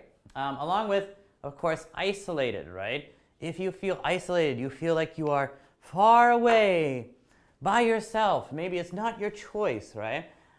In the future, of course, I live in Vancouver, and that is Canada's 3rd largest city. It's, you know, kind of big, 2.5 million people.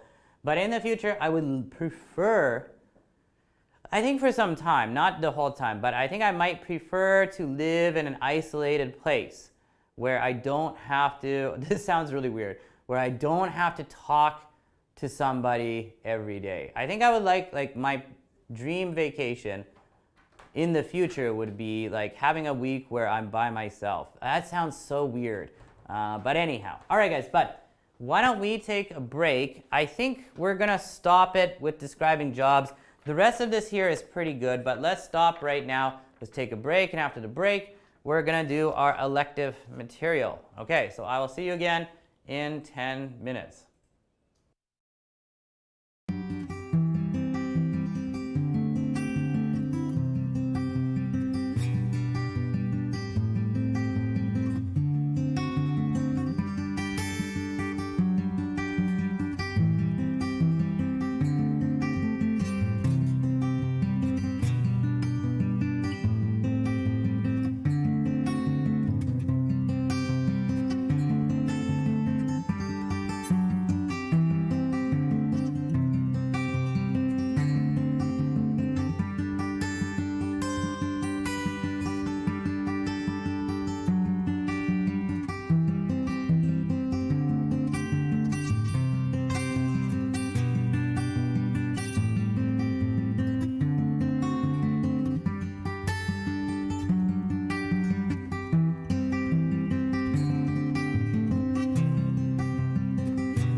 Guys, welcome back to Live PST. We are now in our third class. I forgot to erase the board. Whoops. Of course, we are in our elective class. So the sheet you guys should be looking at here should say Culture, the Maori Kapa Haka, right? So this should be pretty interesting because basically what you want to imagine is that we are taking a trip to New Zealand, right? That small English-speaking country, well, not too small, but kind of close to Australia, but not really. New Zealand is most famous for the kiwi fruit and Lord of the Rings, which is a fantastic movie, or a fantastic trilogy of movies, right? All right, so we have some warm-up questions, and if you don't know about the Maori people, this is kind of hard, right? Our warm-up questions are, number one, who are the Maori people? All right, now I'm actually gonna write down an answer here. Like I usually don't for the warm-up questions, but I think here it's kind of necessary, at least for the first one. Warm-up cues, warm-up questions. Who are the Maori people? Now, the Maori people are the original people of New Zealand, right? When people think of New Zealand, they generally think of white English-speaking people. But before those white English-speaking people from the United Kingdom came to New Zealand, there was an indigenous group of people. And indigenous means native to that land, right? They are from that land. They are the original people of that land. In Canada, we can also refer to the original people of Canada as Indigenous people, or you can use Native people. But in Canada, we call them First Nations people because they were the first people here, right? So to be respectful, we call them the First Nations people. So maybe let's use that term here. Let's say the Maori people are the Indigenous or First Nations people of New Zealand. And there we go, right? So of course, like in North and South America and around the world, there are lots of different types of First Nations people, right? Usually when people think of First Nations people in the United States, in the past, they used to call them Indians, right? And also in Canada too, we used to call them Indians. However, that term has been deemed to be a little bit offensive, and it's a little bit confusing because if you say he's Indian, people might be like, oh, okay, so is he First Nations in Canada? Or is he from India, right? Is he an Indian person, an Indo person from India? So that's why we kind of changed it, and we'll use Indigenous people or First Nations people, but I recommend using First Nations people. It's just kind of like the polite way to refer to Indigenous people in Canada or from around the world, right? So anyhow, we're good for number one. Let's take a look at number two. Did you learn any traditional dances, songs, or chants in school? So everybody knows what a song is, and a chant is usually like kind of similar to a song, but it's usually more repetitive. Like, let's go, I don't know, like the Vancouver Canucks.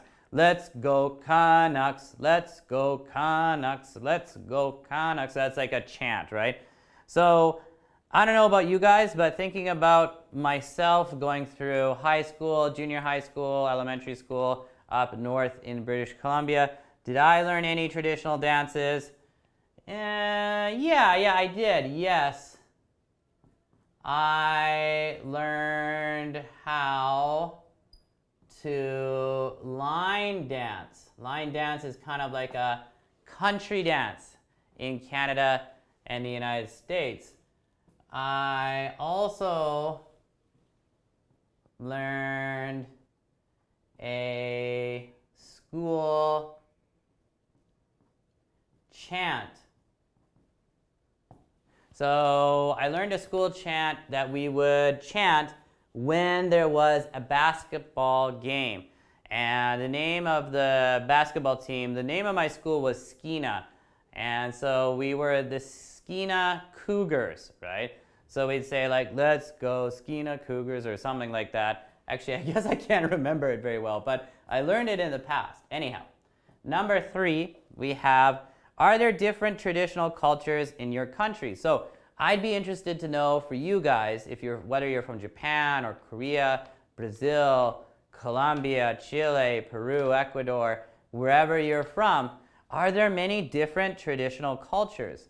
But in my case in Canada, I would have to say yes, there are many traditional cultures in Canada.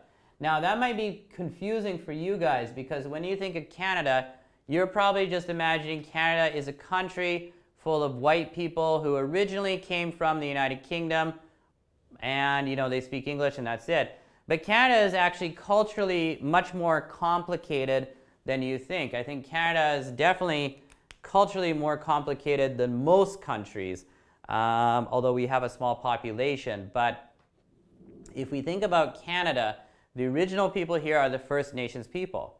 The First Nations people can be divided into 13 different major groups.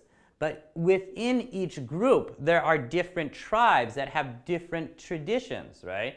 So around my hometown, we had a group of people called the Nishka. But one town over, we had the Haisla.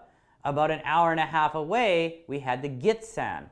And then more than that, there would be the Haida, and there would be the Tlingit, right? So around my hometown, within a radius of maybe 3 or 4 hours of driving, or taking a plane, or actually the Haida are on an island, but there were 5 major different groups of First Nations people. There were Nishka, Gitsan, Haisla, Tlingit, and Haida people. And of course, because they live in relatively close proximity to each other, their cultures did share things, but there were differences between them. And traditionally in the past, before Europeans came to North America, they didn't always like each other. Sometimes they were fighting each other, right? So yeah, there are a lot of different First Nations cultures within Canada. But the 3 major different cultures in Canada would be English, French, and First Nations, right? So yes, there are many traditional cultures in Canada. The 3 major traditional cultures would be First Nations, like if we can put them as a group, even though that's not really fair because First Nations includes so many, like I just explained. British, or English basically, and French. So when Europeans first came to Canada, actually the first major group was French first, and of course they went to Quebec. So generally French-speaking people in Canada have been here for a longer period of time. The French came first, the English came afterwards, and of course the English were in the 13 colonies in the United States and then also in these colonies in Canada, which they used to call like Lower Canada, Upper Canada, Nova Scotia, New Brunswick, Newfoundland, etc. And then of course the English and the French had a war, and in North America the English won. And then the French had to give up Quebec. And so then Quebec became part of English-speaking Canada. But they do have a unique culture. If you go to Quebec, like you go to Montreal, which is probably the most interesting city in Canada, for sure you will realize that the people living in Quebec have a very, very different culture from English-speaking Canadians. And if you went and lived with some First Nations people, then you would really realize, oh my God, they have a really, really different culture from English-speaking Canadians. It's extremely different. And it could be different depending on which First Nations group you're living with. if you're living with First Nations over in Ontario, if you're living with the Iroquois or the Huron, they're totally different from each other. And again, they're totally different from First Nations groups out here in British Columbia. And they're different from ones who are in the prairies in Alberta, Saskatchewan, Manitoba. So yeah, there is a lot of cultural variety within Canada, although it's hard to see most times, because if you're only living in a city in Canada, a big city like Vancouver or Toronto, you won't really notice it so much. But what you will also notice is that within Canada, Canada is a very multicultural country, right? Especially like in Vancouver, you'll see Chinese Canadians, you'll see Indo-Canadians, you'll see Jamaican Canadians, Filipino, you know, blah, blah, blah, blah, blah, Korean Canadians, Japanese Canadians, Hungarian Canadians.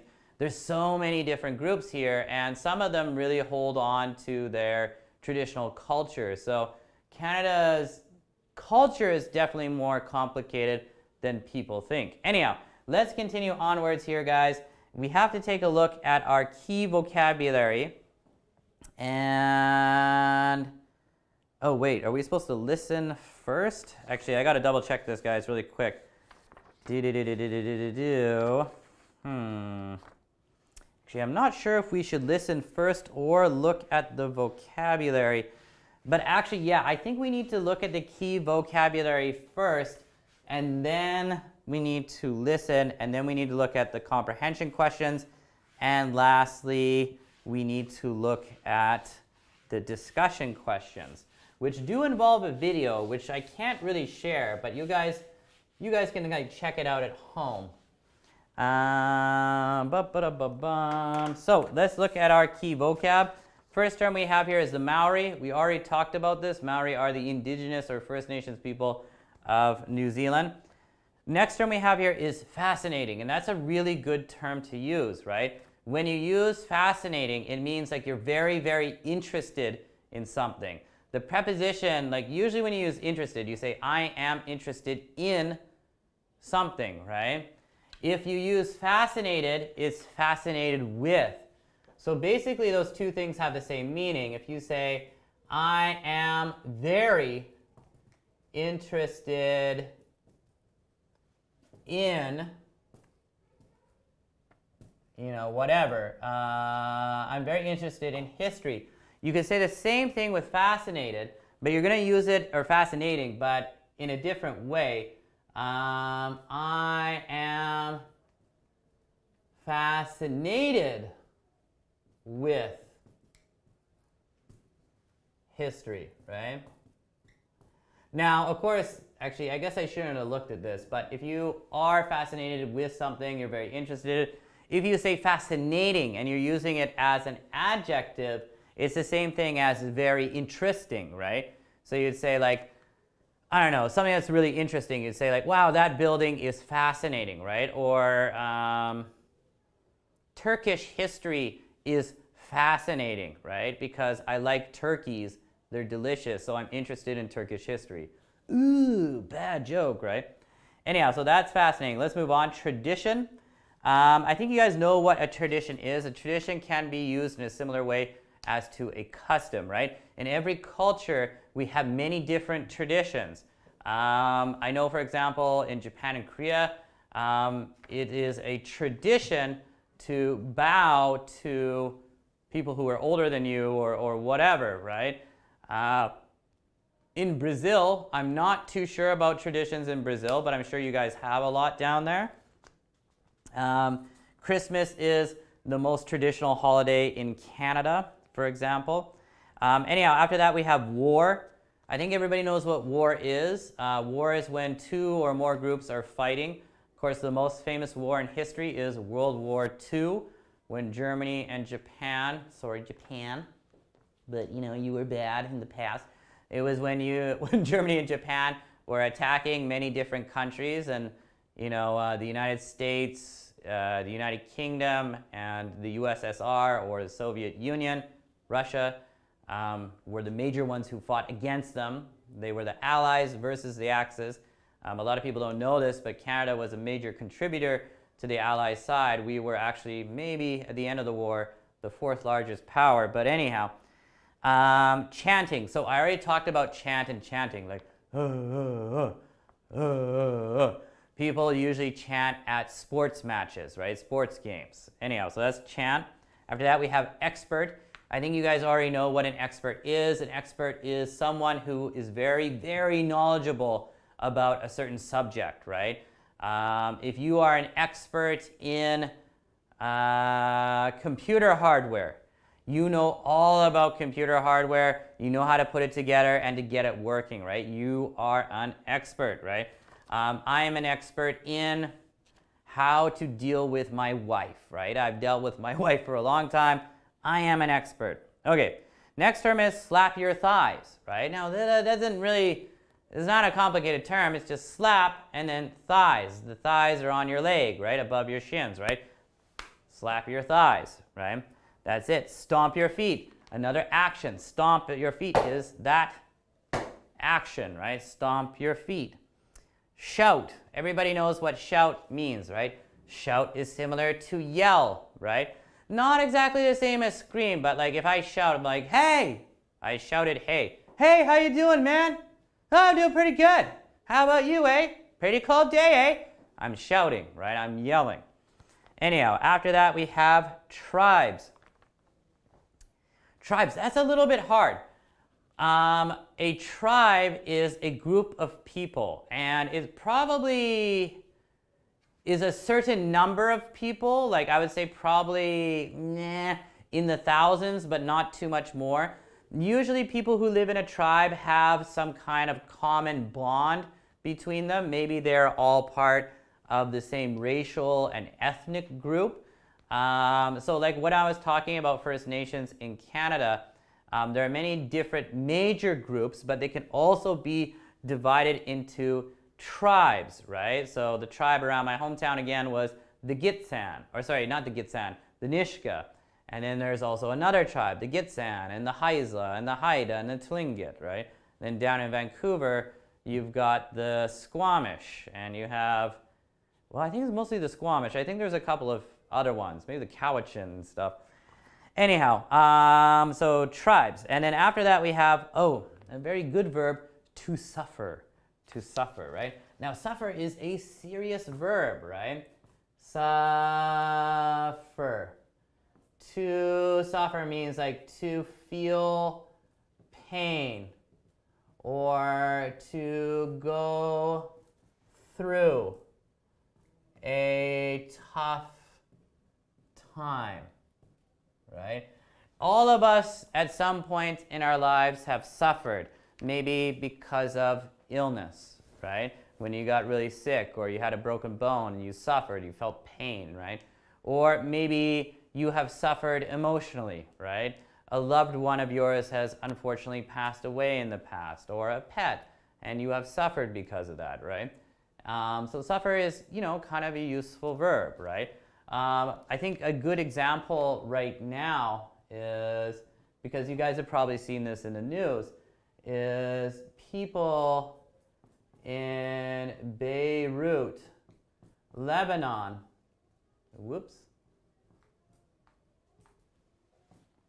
are suffering because of the explosion. So you guys probably read like yesterday on August, I think it's the 6th today, right? On August 5th, there was a large explosion in the capital city of Lebanon, Beirut.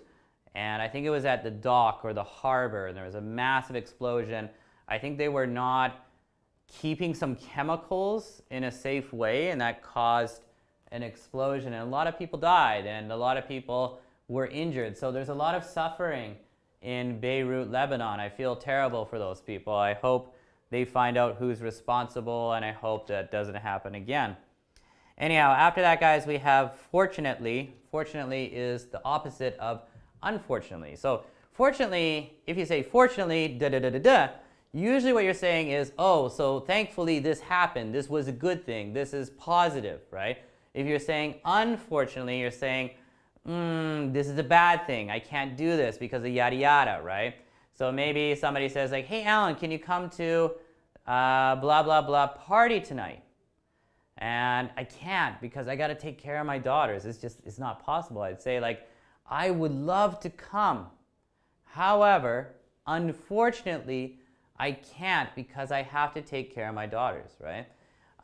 Or let's use fortunately, something positive, right? Usually you talk about something negative first and then you use fortunately. So last night I had to do a lot of work. However, fortunately, I was able to finish quickly, right? So that's a good aspect. So that's fortunately. Okay, after that we have rugby. I think you guys probably know what rugby is. Rugby is a sport that is very popular in countries like the UK, Australia, New Zealand. I think it's also kind of popular in Japan now. Rugby is very similar to American football, right? You've got two teams. It's pretty rough. They're not wearing very much gear or protective equipment, so it's a pretty violent sport. Actually, I played rugby, not professionally, of course, no, I'm not a big guy, but I played rugby in high school gym class. And yeah, there was like an injury every day. Actually, my gym teacher, he played on a rugby team in my hometown. And I remember one day coming to school, going to gym class, and I looked at my teacher's ear, and it looked really awful. There was a scar down the middle of his ear, and people were wondering like, oh, what happened? It looked like there's stitches in his ear. And it turned out that like he had been pushed down while playing rugby, and another player had stepped on his ear wearing cleats. And cleats are those, sports shoes that kind of, how can you say? I'm not very good at drawing, but let's say these are cleats. They have these things right on them. And this guy stepped on his ear and then turned, and it ripped half of his ear off. So that must have been extremely painful. So of course he went to the hospital and had the ear sewn back on, and it got better. It took a long time, but anyhow, my gym teacher was pretty crazy. So yeah, rugby is pretty intense game. I know Japan's pretty good at it now, but New Zealand is really famous for their rugby team. They're called the All Blacks. Anyhow, after that, guys, we have respect, R-E-S-P-E-C-T, and respect is a verb. To respect somebody is to show, actually the explanation of respect is kind of hard, but to respect somebody is to be very polite to them and to admire them because they're in like a higher position than you are, or you think they're just a really good person. So I think when President Obama, when Obama was president of the United States, a lot of people really respected Obama because he was very well spoken, he was charismatic, he was quite a good president, right? A lot of people don't respect Donald Trump because he's rude and loud and he's not doing a very good job, right? So a lot of people disrespect President Trump, but a lot of people respected President Obama. Okay, last term we have here is a phrasal verb which is incredibly useful. It is to check out. To check out has actually two different meanings. There's a proper meaning and a more informal or casual meaning to check out. But the casual meaning is much more commonly used, but I better give you the proper meaning first. To check out can mean to pay the bill and leave a hotel or motel, right? So when you need to leave a hotel or motel, you go down to the front desk and you say, hey, I'm going to check out, right? And then you pay your bill and you get out of there. Okay. But the more commonly used meaning to check out is to take a look at, right? And usually it kind of has this meaning that like you're just going to take a look at something very briefly. But anyhow, like let's say you have some newspaper with some interesting information. You want to show it to your friend. You're like, hey, check this out. Take a look, check it out, right? Or, a lot of young guys, when they see a good-looking girl, they want to point it out to their friends. They're like, hey, check her out, take a look at her. Wow, she's got really nice eyelashes. Because guys are really interested in eyelashes. Just kidding, that's not true. Anyhow, take a look at, or like, a lot of younger guys also are interested in cars. Like, whoa, check out that car, dude. that car is awesome, man. Or maybe a lot of younger women are, I don't know, I don't know enough about women, but yeah, a lot of younger women are interested maybe in, that sounds stereotypical, that's not true, but maybe some kind of clothing or something. I'm sorry if I'm stereotyping women, but whatever. Oh, hey, check out that dress, or check out that coat, it's really nice. Okay, so guys, really good list of key vocab here. Check out is really a good one. What we need to do now, of course, is we need to listen. Let's listen to this twice. While you are listening, try to get the answers to these comprehension questions here, and let's see how it goes. So let me see here, give me a second. I hope it's also loud enough. I have to restart the computer because it goes to sleep after like 2 minutes for some reason. And it's kind of slow. Okay, all right, well, we're on the right file. Here we go. The Maori are the native peoples of New Zealand. Their long and fascinating history has a lot of tradition, war, and culture. One of the most important traditions of the Maori is the kapa haka. Kapa means form in a line, and haka means dance. It is a combination of emotional singing, dancing, and chanting. Here is what an expert says about the haka. The haka is a specific... Oh dear. Okay, so I'm not sure why it suddenly stopped. Give me a second, guys. Maybe let's just restart the whole thing. Yeah, give me a second. Sorry about that. But that might be the internet or something else. Okay, here we go again, guys. Sorry. Let's listen one more time. Okay. The Maori are the native peoples of New Zealand. Their long and fascinating history has a lot of tradition, war, and culture. One of the most important traditions of the Maori is the kapa haka. Kapa means form in a line, and haka means dance. It is a combination of emotional singing, dancing, and chanting. Here is what an expert says about the haka. The haka is a specific war dance. You have to make your body look big and scary, slap your thighs and stomp your feet, and of course, you have to shout. It is performed at schools and during important events such as weddings and other ceremonies. The Maori tribes that performed the haka have suffered a lot. Throughout history, they almost lost their culture. Fortunately, they survived and kept the haka. The haka is also performed before every All Blacks rugby match. To respect the tradition and history, the athletes on the team perform this war chant. They have done the haka for more than 100 years. Children in New Zealand learn the haka when they are young so that they can perform it at important events in the future. If you ever go to New Zealand, make sure to check out the kapa haka. All right, guys. Actually, I think that was pretty easy to listen to.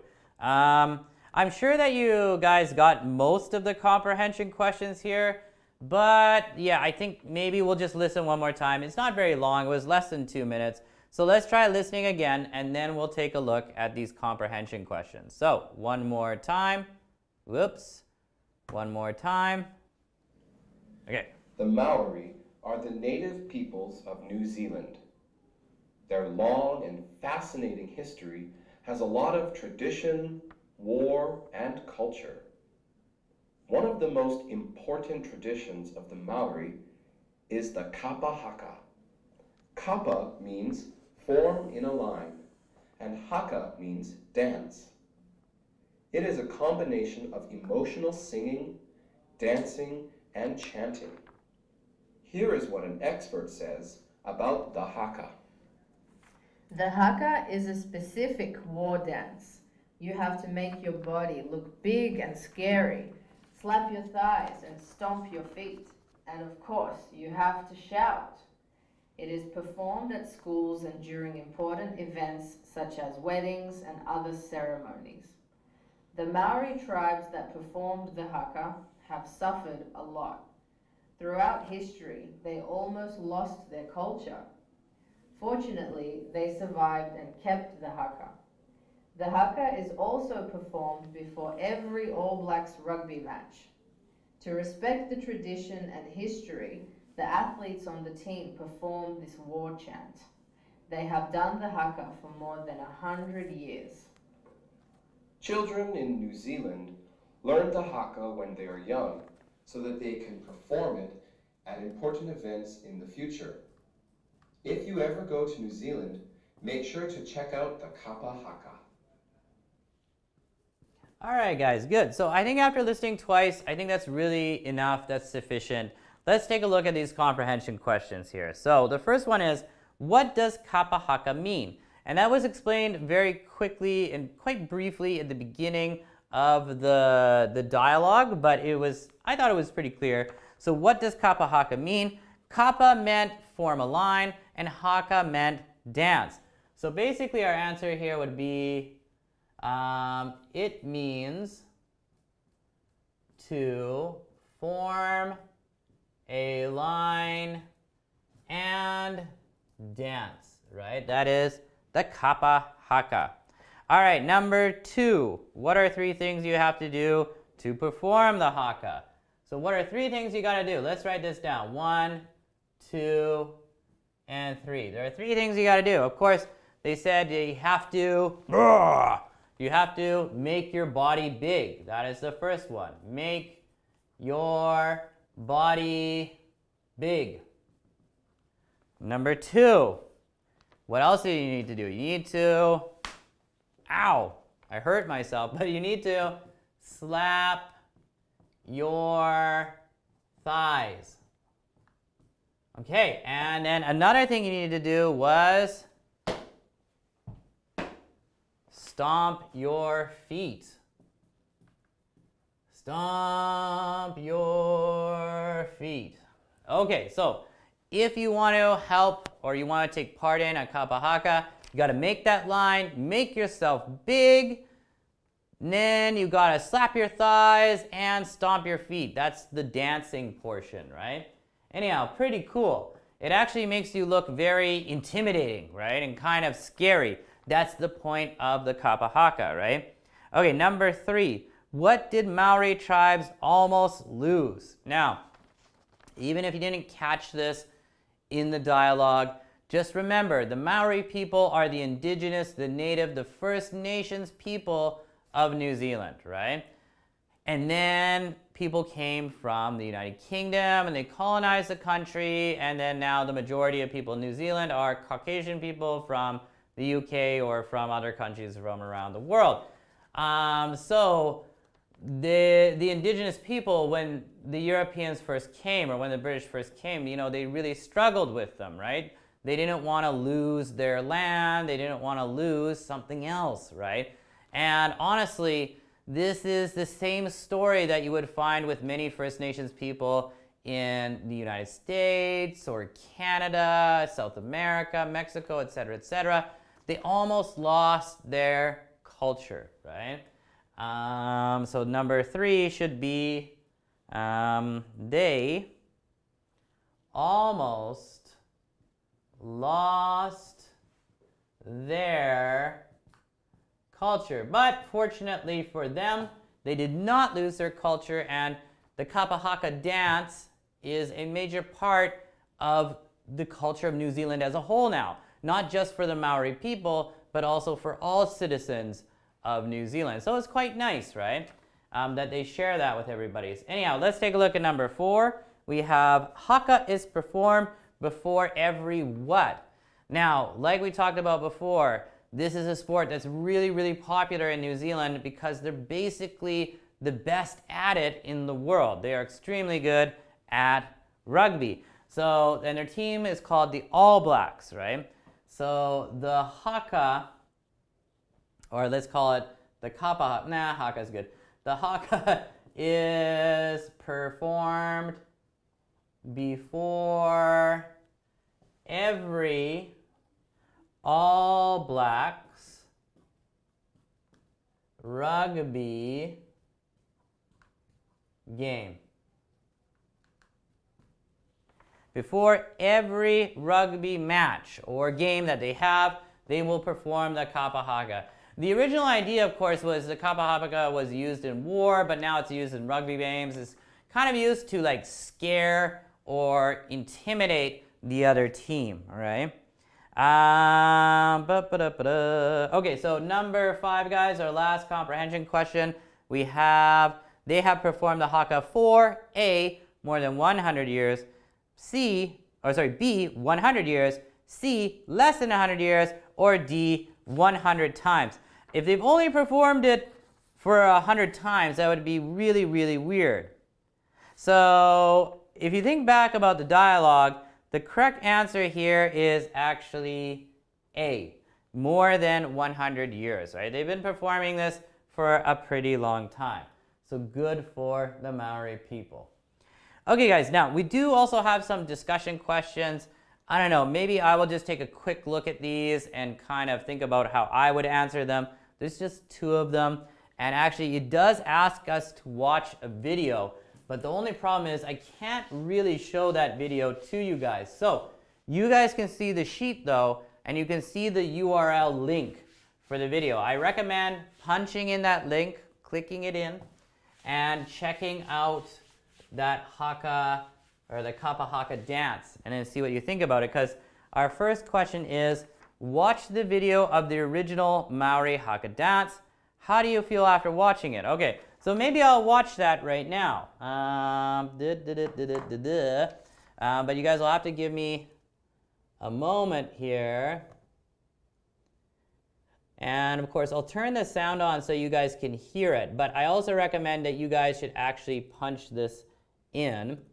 www.youtube.com/watch?v equals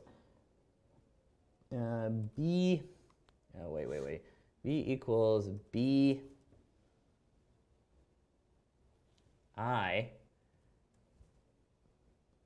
851 Y J U Q Q W. Yeah, okay, I think that's it. Okay.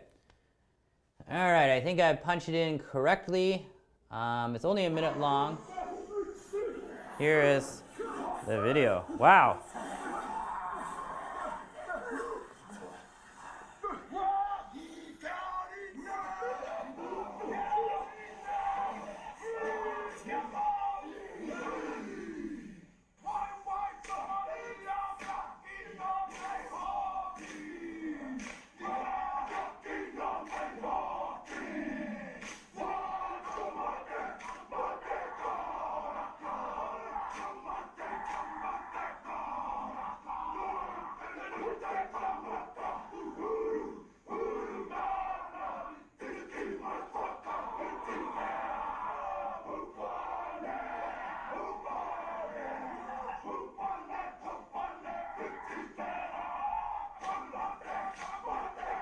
Wow, this is actually kind of scary, but interesting.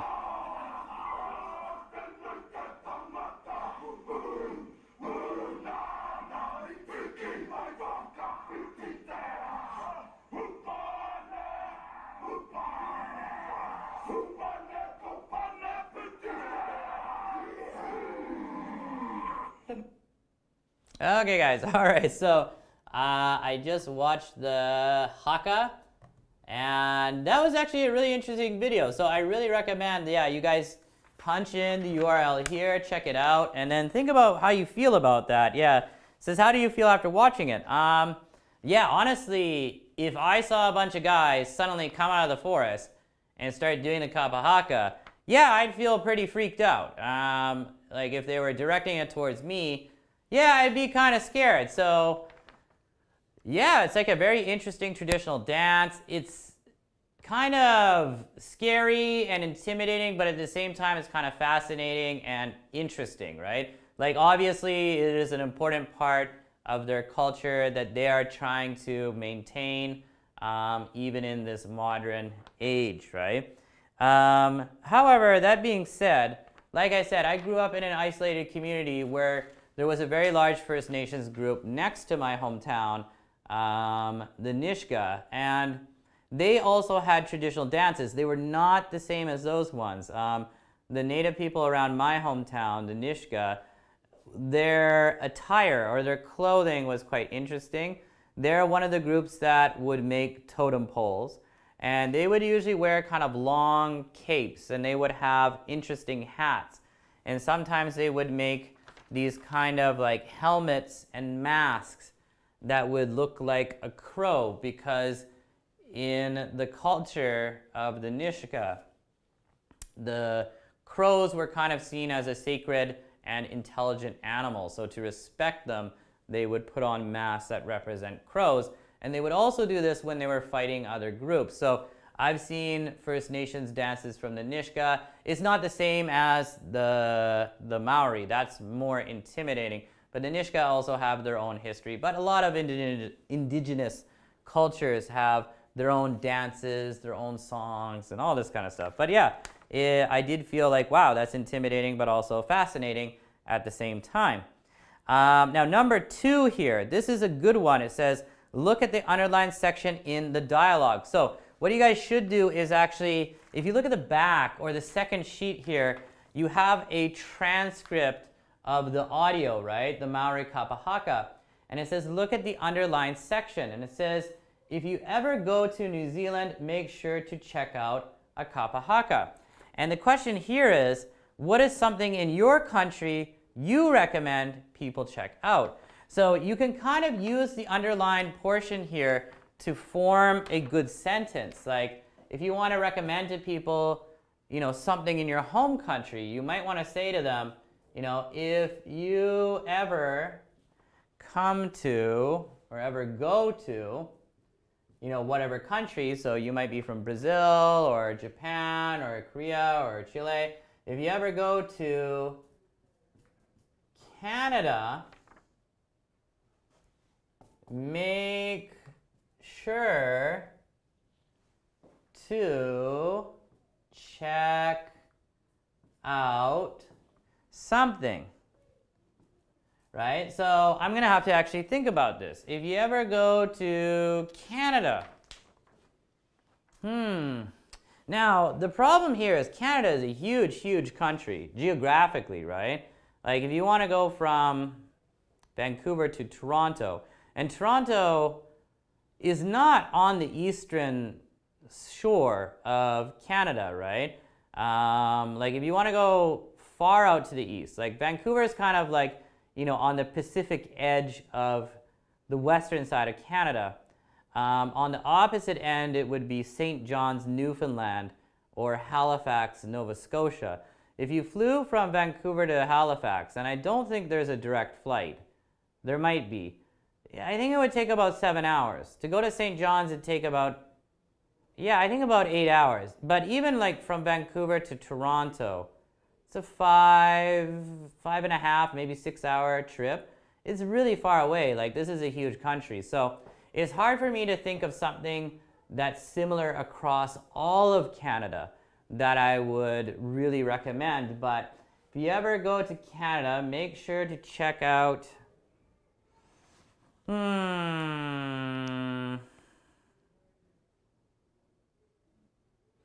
yeah, I would say the Rocky Mountains. Make sure to check out the Rocky Mountains and try some, I really recommend ice wine. Ice wine is quite sweet, and of course it's icy or cold, but it is really delicious. And ice wine is usually quite expensive even in Canada, even though we are the original producers of ice wine, right? I do know that ice wine is sold in countries like Japan, Korea, maybe down in South America and Brazil. I do know that a lot of Chinese companies are making ice wine now, and then they're saying product of Canada, but that's not true. They're just trying to make money. If you want to get the real stuff, you have to make sure it's from a Canadian company. But anyhow, yeah, if you do go to Canada, make sure to check out the Rocky Mountains and try some ice wine. The Rocky Mountains are extremely beautiful. It's like a really fantastic place to go to.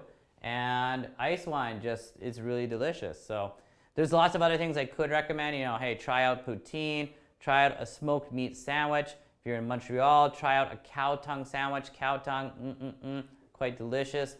Toronto is a big city. I think Toronto's a good city to live in, but not a good city to visit. Toronto's really boring. It's just a big city, that's it. It's like a junior New York, a much worse version of New York. Much less exciting. Kind of a boring version of New York. But yeah, that's about it for Canada. But I've traveled to quite a few countries. Like, if I wanted to use this for something else, if you ever go to the Czech Republic, make sure to check out a city called Český Koruna. In Český Koruna, you can see a castle built on the side of a mountain. It's really, really awesome. It's great history. If you ever go to France, of course, make sure to check out Versailles Palace outside of Paris. It's extremely beautiful, very, very rich. If you ever go to, I've been in Korea and Japan. If you ever go to Japan, make sure to check out Miyajima, close to Hiroshima. It's such a wonderful, wonderful place. Actually, Hiroshima itself is an awesome place. If you ever go to Korea, I really recommend, if you ever go to Korea, make sure to go to this place called Puguksa, which I think it was close to Gyeongju, or maybe Busan. My memory is a little bit foggy, but Puguksa is a really awesome kind of religious Buddhist place to go to with some really awesome historical stuff. But also I really recommend you check out Gyeongju, the historic capital of Korea, because it's just got a lot of history and it's really interesting. And of course, in Korea, there's so many different foods and drinks you should check out. Same with Japan, same with many countries I've been to. But I think, guys, we're going to end it here for today.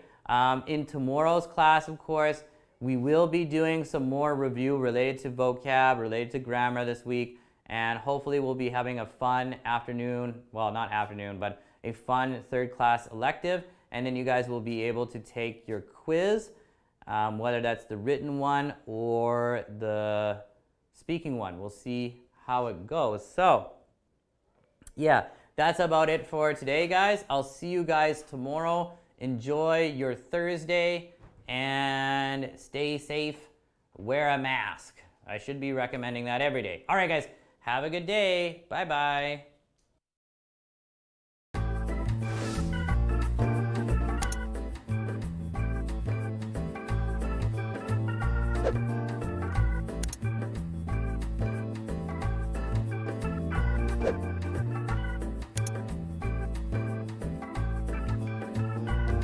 You